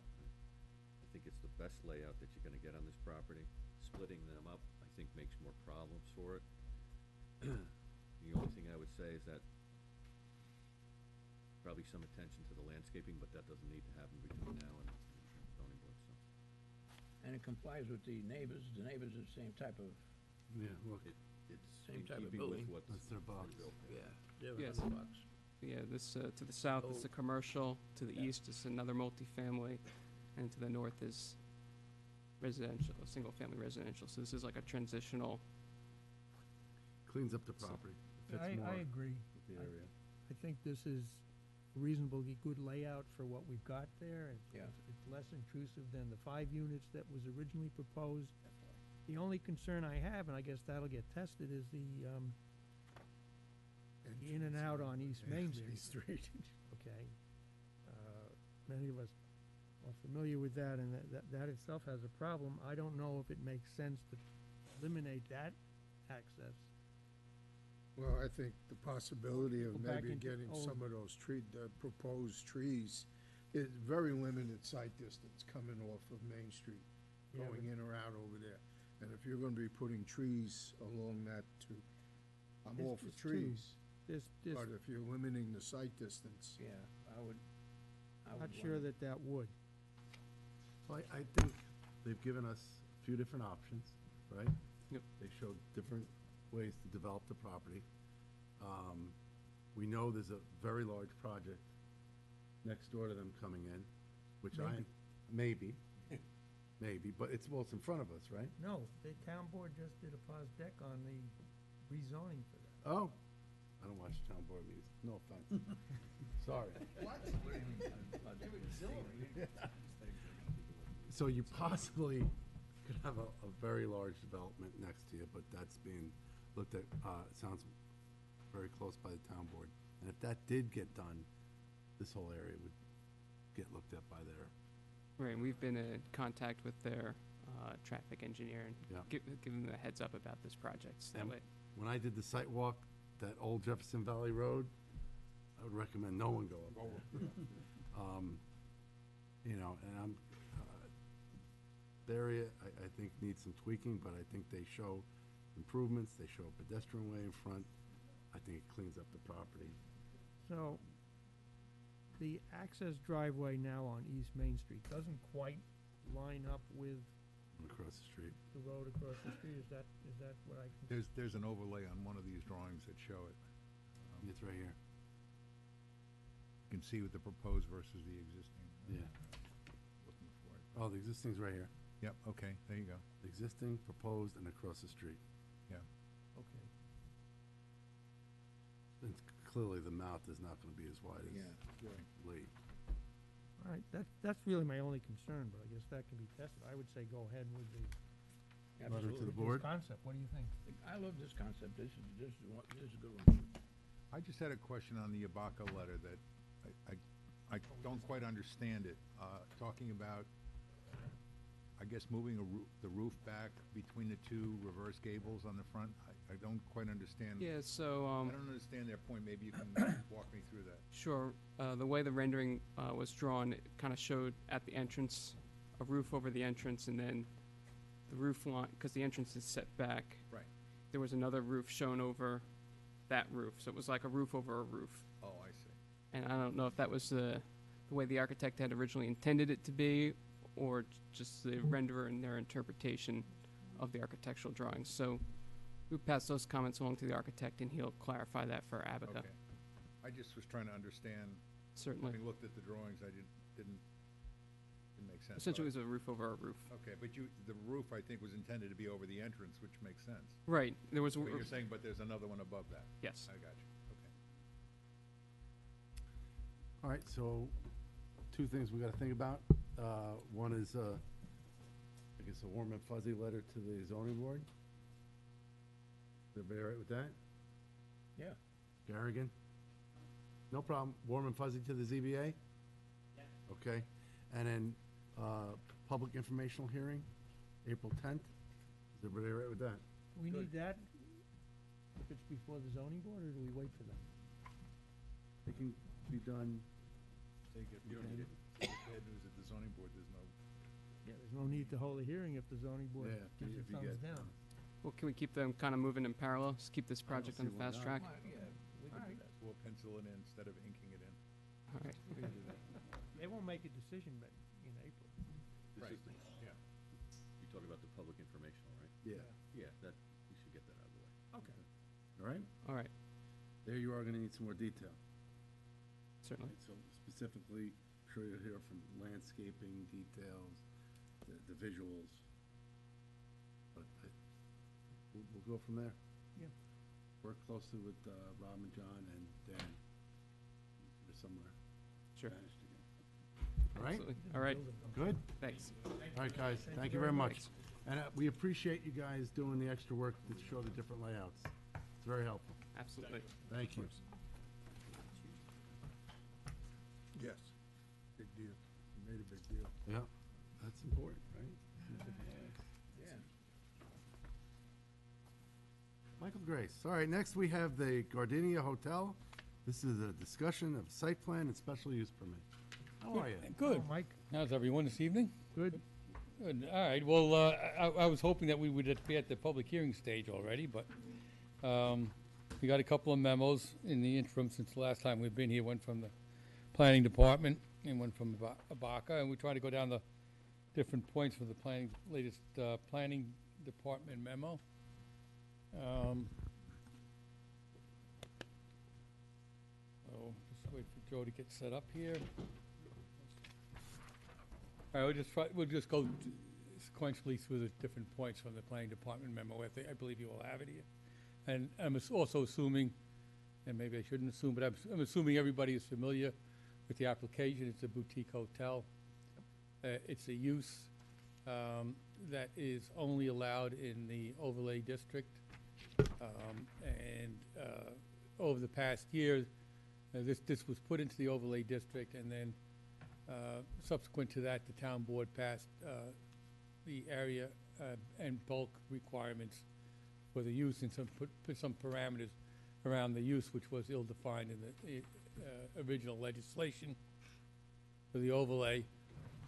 This comports with the legislation that was passed. Matter of fact, the legislation was passed with this project in mind. It was the only project of its kind in mind at the time the legislation was passed. And it also anticipates that this board will use the flexibility that's provided to it under the overlay legislation in regard to some of the setbacks. And we can go through that. The planning department memos asked for that, but you'll see there's some front yard setbacks, side yard setbacks, all within the acceptable variable areas where you can vary. They're all within the acceptable tolerances, so to speak. There's some concern about some of the other site amenities, or will spill over onto the to the mapped right of way. Nothing unusual about that. Just about every property in town spills over into the mapped right of way. But there'll be entered into agreements with the town to put some of the hardscape that is planned to be in the mapped right of way, not in the actual right of way, but in the mapped right of way. There'll be agreements with the town for that. And I guess we'll also have to comport with, I guess, there's the streetscape, which hopefully will go ahead in the downtown Heights area. And I think that's funded through isn't that the COVID money that came through there's a certain amount of money that came from the state. I think that was, which had to be put to infrastructure use, and I think that's this is envisioned to be part and parcel of that funding and those improvements.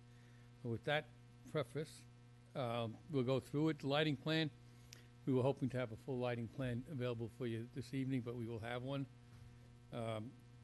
Hopefully in time for the hopefully soon to be scheduled public hearing. Next one was that number 2 is that they're going to meet with Dave Paganelli, I guess, as to the streetscape plans for Veterans Road, and obviously we'll comply with that. We'd like to have our input, but I'm sure, John, I guess is probably going to follow the existing streetscape that along Commerce Street. Yeah, and the other thing I want to discuss, and I want the board to note, is that the width, at the throat of, at the throat of the intersection is pretty tight. But immediately that roadway opens up to the point where I think near the end of your proposed building, it's about 42 feet wide. So I just want to, you know, think about where the final curb line should be, because maybe that necks down a little bit and you get a little bit more room for the streetscape, because it is kind of wide there. I know it's been mentioned a few times before, but I just want to have a meeting with Dave Paganelli to see what his view on it is. I did have an initial conversation probably a year ago by now. He didn't seem to be that in favor of it at the moment, but, you know, I don't think that we were talking not out at the roadway, so. But, you know, having 42 feet wide of pavement, you know, there's a lot of room there to do things that may be a little bit better than they are right now. So that's really what I want to talk to him about. No, this project presents a great opportunity to actually continue the streetscape and also to, you know, enhance the whole downtown area in terms of that, you know, the streetscape that's there now. I'm trying to think, the utility poles run, I think they're on that side of the road, right? Yeah, so that's, but, so this should be a visual help to visually improve that area of the downtown. Are you proposing putting utilities on the ground? No, but I'm just, you know, the thing is if the streetscape, they would kind of.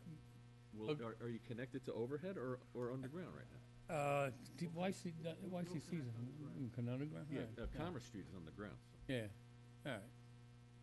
Going towards the firehouse, right? Yeah. Where's the first pole is probably at the end of your property, right, Joe? It probably pops Yeah, up down, somewhere.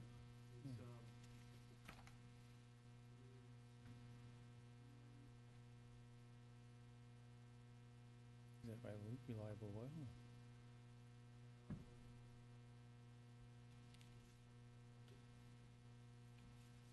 Because the junction box is at the corner of the YCC building, right?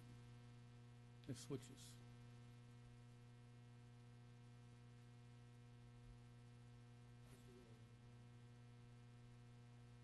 All right. Yeah, it's right. I think it's on the other side of the. Is it on the north side of the driveway?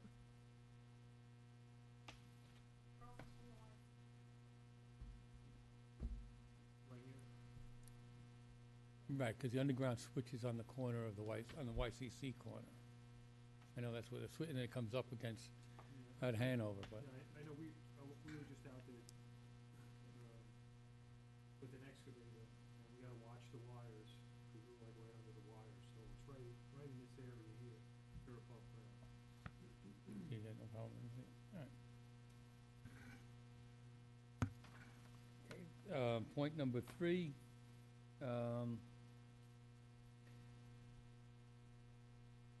again, this is what I was talking about. These are the various setbacks will be obviously shown, and they're all within the tolerances provided by your flexibility standards under the overlay. So. Oh. Oh, yeah, all right, I guess that's why they wear glasses, that's what they should work on.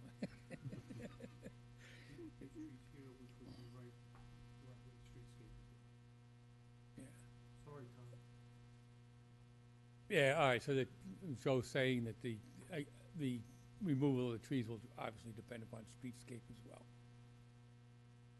Right? Yeah. Okay. And then we have a comment, now go to number 5. And that has to do with the parking calculations, and I think we've been through this, especially in terms of the regulations, the area bulk and requirements for the boutique hotel. And I believe at that point, we talked about 1 parking space per 250 square feet of patron area, which was actually to cover the rooftop restaurant.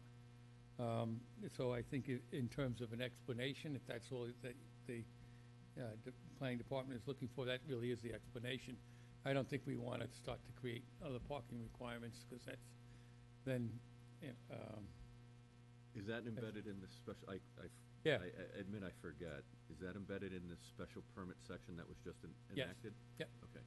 we actually did specific language Right. for that because, as, there's a little bit of background, and this has always been a bone of contention, is that your parking requirements for restaurant use is one of the reasons why you don't have a lot of restaurants in town. Because it really gets to be,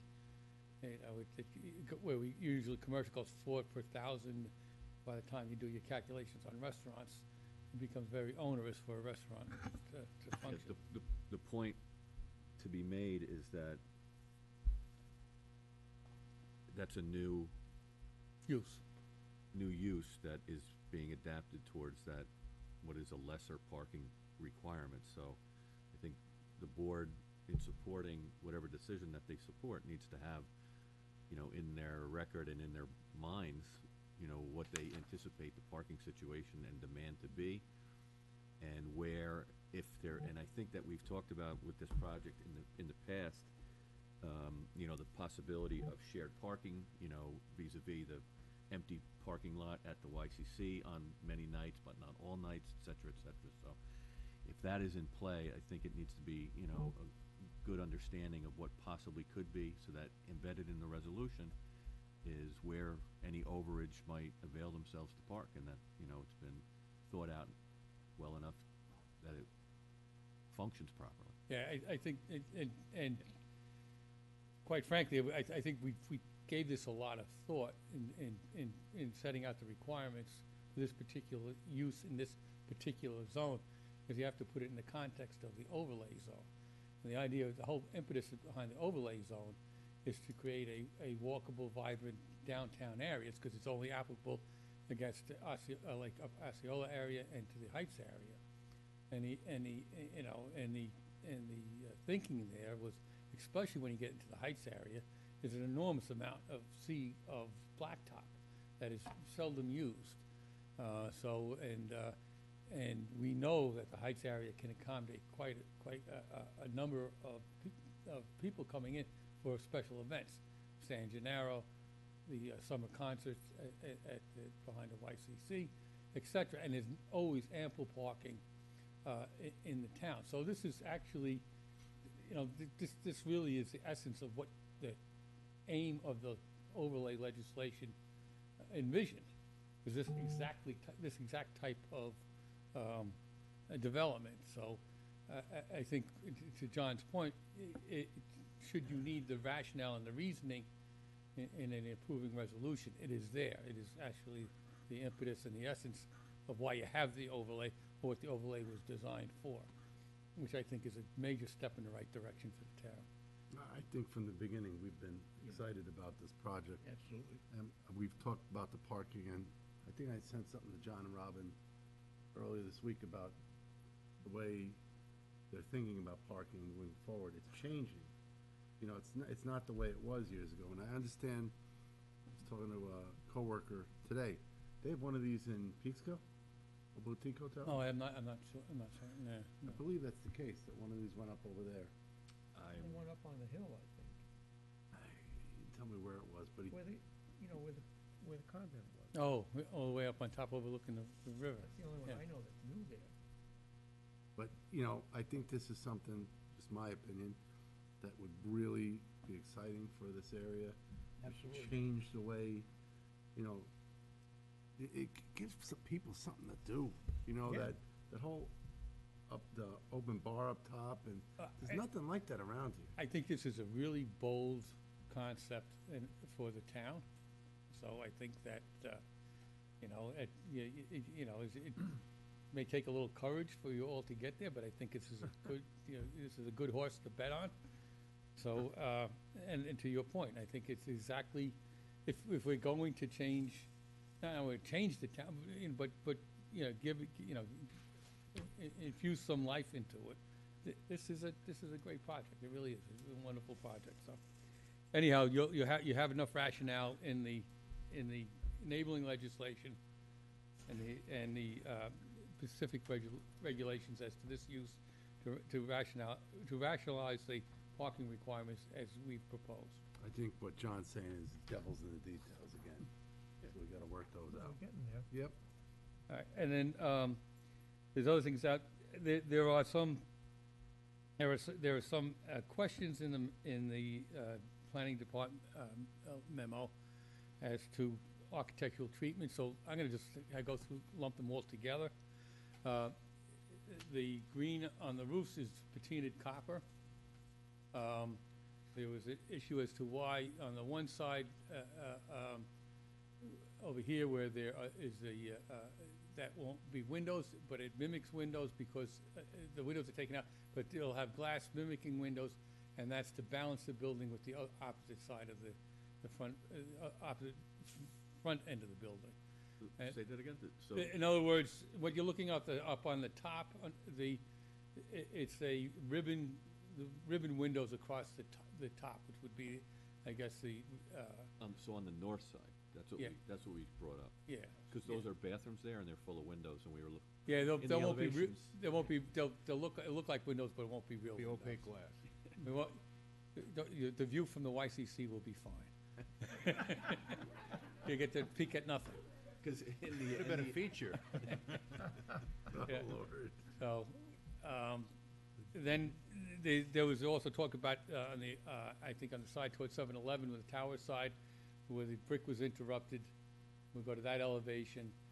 And the proposal there is to break up that brick facade with a strip of windows. And that will both bring light into the building and also create an architectural feature, which is the decorative stairway behind that. So is that glass? Yeah. And I think, you know what, and I'm gonna also bring in the fact that, and the elephant in the room, and really not maybe, is the replacement of the existing building, which is mentioned in the overlay zone as something that should be, footnoted or adhered to, or the architecture, because that's that's a remnant of the old Yorktown. So I did invite Lynn Briggs and Bob Giordano to tour the building last week, so they could get a good look at it on the inside and everything else. And I think that they completely understand there's nothing really salvageable in the whole building. The building is, in the inside, is drop ceilings and carpet. There's no fireplace, there's no mantles, there's no elegant woodwork. It's really just a very utilitarian, although very neat and very nicely done, but there's nothing special about it. Absolutely nothing special about it. Nothing special about the outside of the building, because it's vinyl aluminum siding. The upper floor has some of the old cedar shingles. But the upstairs is cut off from the downstairs. You have to go to the upstairs, you have to go outside the building. There was an idea of maybe the town, and I kind of love the idea of preservation. I think that's a great thing. I really do. I'm not against it at all. And my old building attests to the fact that I think there's something really worthwhile in that. This is not one, this is really not a, it's, in the car guy's parlance, it's not a restorable wreck. It really is not. It's not worth, but to the point that it appears in the statute, we are, I think, obligated to address what the intent of the statute was, which was really to continue in the future with some of the old elements, design elements that existed in the town historically. And I think what you're getting is that in spades. So you're going to get a copper patinaed roofing, which is the green roofing, pictured as green roofing. You're getting, and John, I don't know what the right name for it, but you're getting the window grill panes. So you're getting your pane, the appearance of paned windows. The window fenestration, if I may, is a throwback, and it pays homage to old architecture. And I think this is one of the things that whoever designed this did an excellent job in paying attention to that. And I'll point to the new building on Kear Street, which is the affordable housing project that the county put up. And I think what happened is when we worked through I was supervisor when we were working through that project, and one of the things that we asked them to pay special attention to was the fenestration of the windows, the window treatment, how the moldings, exterior moldings, because that really does, if you look at older buildings, that's real, and as compared to modern ones, that's where you see the differences in the how windows are treated on the building. So this has like a lot of vertical elements, the window grills as well, the pitched roofs. And so this has some very, colonial and classic design elements built into the project. So in that respect, I think it does pay homage to what we would have liked to have seen preserved, much more so than it has been in the past. But that was the notion of urban development in the 70s, took away a lot of that. But I think, again, you have an opportunity here, given the design elements, to bring some of that back, or at least start to make things attractive. So I think that addresses quite a bit of the comments in the memo, as well as the issue as to what we need to do in regard to the rationale of raising the old existing building and approving this one. I think the rationale is in spades. Again, I think the design elements in this building do more than an adequate job of paying some homage to the more turn of the century classic architectural elements, which are minimal in the existing building but do exist. Has the color palette changed? 'Cause I recall it was more, there was more brick, like red brick, similar to, the AACC. Yes, in that sense, it has. It's the property owner is leaning more towards a brown or not quite a chocolate brown color brick versus going red, since everything else is that red brick. So you have the YCC, you have across the street where the kitchen place is, Chase Bank, the Greek restaurant, they're all that red brick. So we're just trying to go with something a little different. But I mean, that's, Right. That's still a point of discussion. I understand that sentiment, and if you looked at the Abaca memo, I have to initially agree with them that there tends to have evolved a lot of colors and materials that maybe are not holding the design in as good stead as it maybe had an original iteration. Earlier iteration did. So when I look at the elevation, I see some colors on the trim at the roof which match the awning colors. There's another color for the vertical piece in the tower, not the clock tower, but the elevator tower. The window bands, the vertical window bands have another color, so it might be starting to get a little busy in terms of color and material. And if you're going for a more classic design like we're used to in some of Yorktown Heights, maybe it needs to get a little quieter and a little bit closer to some other things. Yeah, I mean, clearly that's something we could sit down and talk about. I didn't get that same sense from the Architecture Review Board when we sat with them, but then, the memo came out, sounds a little different than what they were saying. I mean, but, at this point, we're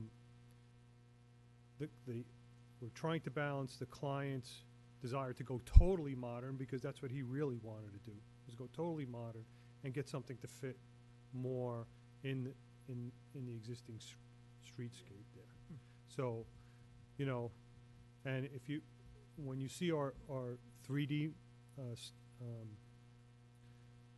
SketchUp model, you'll see that this building next to the YCC looks too much brick, so, but that's something, this isn't the absolute, this is where it is now. We could sit and talk about that.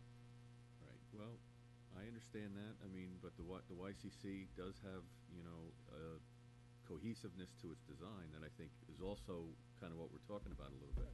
So sometimes you get a little bit too much stuff going on in it, and you lose what you think you're getting, really. Yeah, I mean, we started out in one spot, Yes. and then the client comes back with all these ideas. I mean, this thing has been evolving and evolving, on a weekly basis.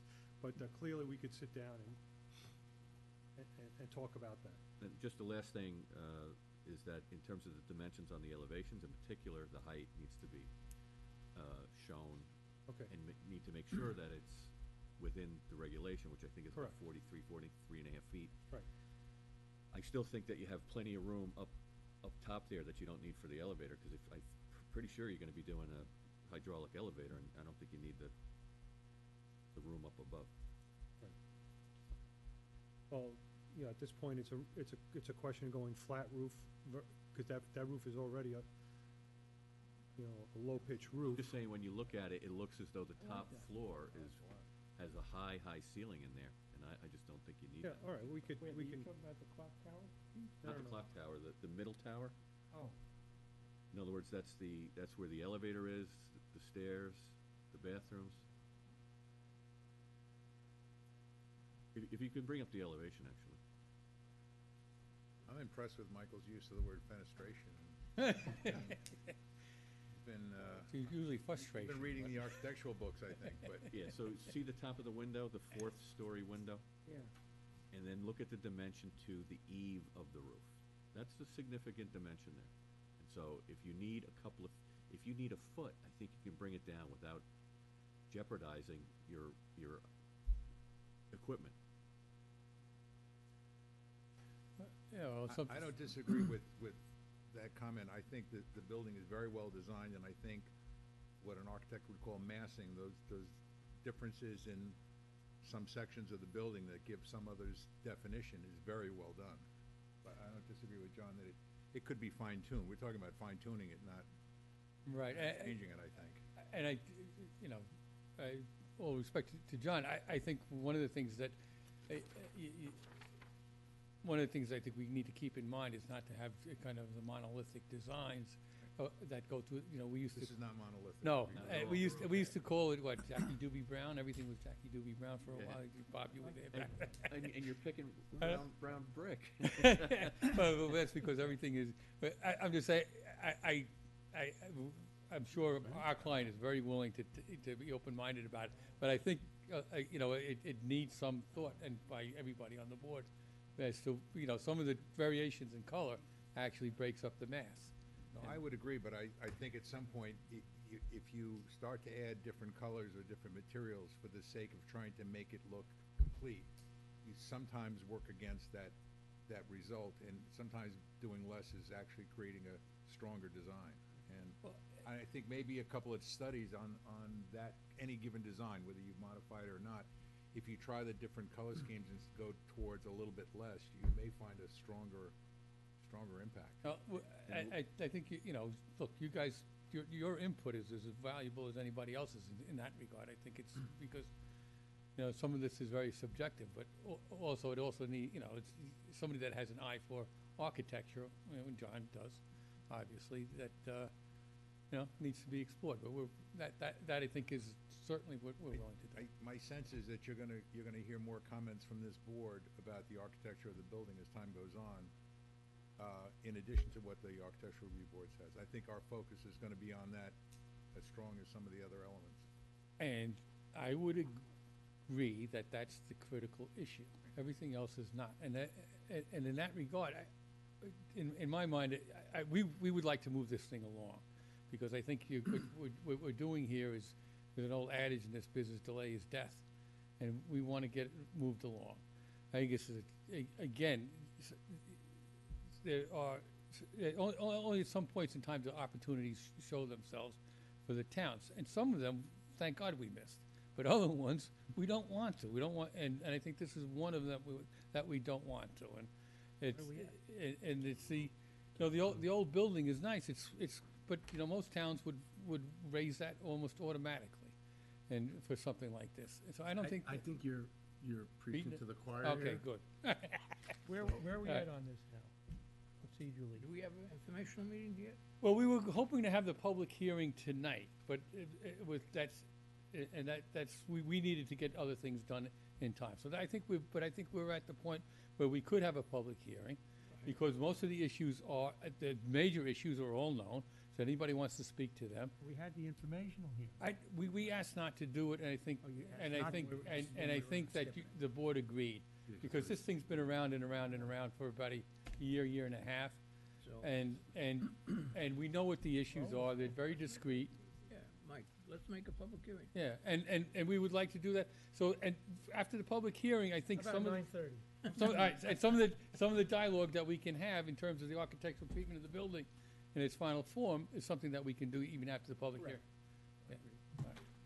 So we would just ask that a public hearing date be set. Just a couple steps back I want to take for the technical stuff. So this, it's in the designated Main Street area. Yeah, so it's gonna be DEP. So it needs Yeah, a SWIP.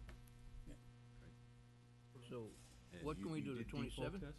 Push this along. April. Yes, we've already done the testing with the DEP. So, this is because of the size of the project, it falls under their new category, so, it's a simplified SWIP. So we don't have to meet all the full requirements that they've had us do on some of the past projects we've done of this size. So we don't have to meet, runoff reduction, water quality. We only have to meet, water quality for 25% of the impervious area, because we're only increasing the impervious area by a small amount, so we only have to do it for that, and then the rest is just detention. So, So I assume that you've engineered it for the detention. Is your design finished for the water quality? yes, well, we're gonna alter the design now based on The testing? our testing and what the meeting we had with the DEP, and the fact that they said, well, we're not gonna have to meet the full criteria. We're only doing it for, as I said, a more abbreviated review. So with that said, we're gonna modify it now because it's gonna be different than what we had originally proposed. We were doing it based on the max, maxing it out. Now we don't have to do that. We're gonna do something a little different. But at the end of the day, it's not gonna change the project because we have ample space on site, and we aren't increasing the impervious area significantly. So, there's no issue as far as we're concerned, or with our discussion with the DEP as far as they're concerned. And we're not gonna, we could prepare a SWIP at this point if we wanted to. At the end of the day, they have to review it and approve it, and they're not gonna do it until you take action, so. Right. You know, the How do we difficult address? part of it, I'm sorry, just one last Go thought. ahead. The difficult part of that is this board also has to approve the SWIP too. Understood. The fixed points aren't gonna change much. So, that's Every really, confidence that the technical issues will be worked on and satisfactorily Yeah. addressed. The appearance, how do we handle the appearance, the color scheme and things of that sort? Do you come back with something else to show us? And not to jump in, but you said the architect and the owner have gone through you said it changes weekly, I think you said, the Yeah, outside. at this point, yes. So I'm sure the architect's got many mock-ups of it. Maybe it would be a good idea to show the different variations of what they were thinking about, because you said it was, I think Michael said, or maybe Joe, completely modern, and it's been toned back to where we are now. Maybe it's a good idea to show how you got from what was original to what is now. Okay. Do Then you want us to it's show like- it to you, or do you want us to sit down with John and Rob? I think you should show it to them first, Well, and then bring it here. I agree. It's like doing different, it's just no different than the applicant prior did different block layouts for the, this is where we were, this is where we are, this is why we got to this point. Do you have You any know? materials at this point that you're looking at? Yeah, we're expecting a sample board from the mason supply for the brick and the stucco. Okay. So we're, So we the could see stucco is the light color? what's that? The stucco is the light color? Yeah, the stucco is more, it appears yellow on there, and you know, it's not, it's just the graphics just don't come through the way they, so it's actually more of a taupe putty color than it is Okay. the yellowish color. I think this is the area where it's good to spend some time, right? The other Sure. things, like the technical aspects, are gonna get addressed. But this is the center of town. And this is not so much what it should look like, what the town looks like, it's what we want it to look like, right? So there's a building right next to it that should look quite different than it does, right? So that, but we can't change that. My concern is when I saw this, I thought I was looking at the Roma building. So from that perspective, that yellow Because of the brick. color. So we want to get that out of your mind. yeah, I know, exactly. And, you know, you drive through Croton, I think, they just did some new developments, and they take that kind of modern farmhouse approach on some of the buildings, right along as you go through Croton on the way to the train. And it may or may not fit, but I think looking at different ideas of that and getting a sense of the samples would be helpful. Yeah, and I also want to point out that the stucco, it's acrylic stucco, right, of course, does remind me and evoke, you know, the vision of what you see along the interstates of most of the hotels that are along the interstates. Yeah. And I think it's, like, I agree with you, it's something that really needs to be paid attention to, so that the palette that you get really enhances and does not evoke anything that is less than what Yorktown deserves, I think. Let me put it that way. Now, I'm not the design guy in my house, but I appreciate, the importance of it. Yeah. But in that regard, again, we would like to move it along, so we'd like to get a public hearing scheduled. And I think that, again, to Aaron's point, most of the fixed points are there, and the focus should be on the architecturals. So we can. Can we do that, say, in 2 weeks from now, do that at a work session, in the meantime, schedule you in for the first meeting in April? That's The hearing? I think that's the amount of time we would need. What do you think, John? Robin? How about 27th of March? We can't make that? We're gonna move this along. Yeah, I get that, before they bring in the materials, so you enough can. time to do that? Just kind of an architectural review on the 27th. And then a public hearing. What do you want to do, you want to open up the public hearing? I would like With to that? see the public hearing on the 27th. All right. That'd be fine. Otherwise, we're just gonna lose another month. Is that the best move? I think we How should you pick gonna the do ballot both? and kind of come to some decision on the appearance of this building, and then we go to the hearing. Yeah, you don't That's wanna go to gonna the be hearing important. and have it be wishy-washy. Yeah, if the issue, again, if it's the palette that needs, that we're looking at, much more so than the design. I think it's, and I don't mean to cut you Yeah, off, good. but I think, and we've heard from, call him the architect from now on, but I think everybody wants to see how this came to be, right?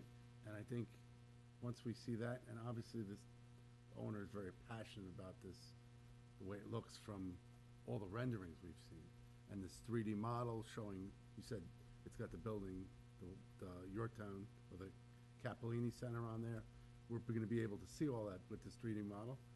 I think you need to show that first, so that there's some kind of consensus on that.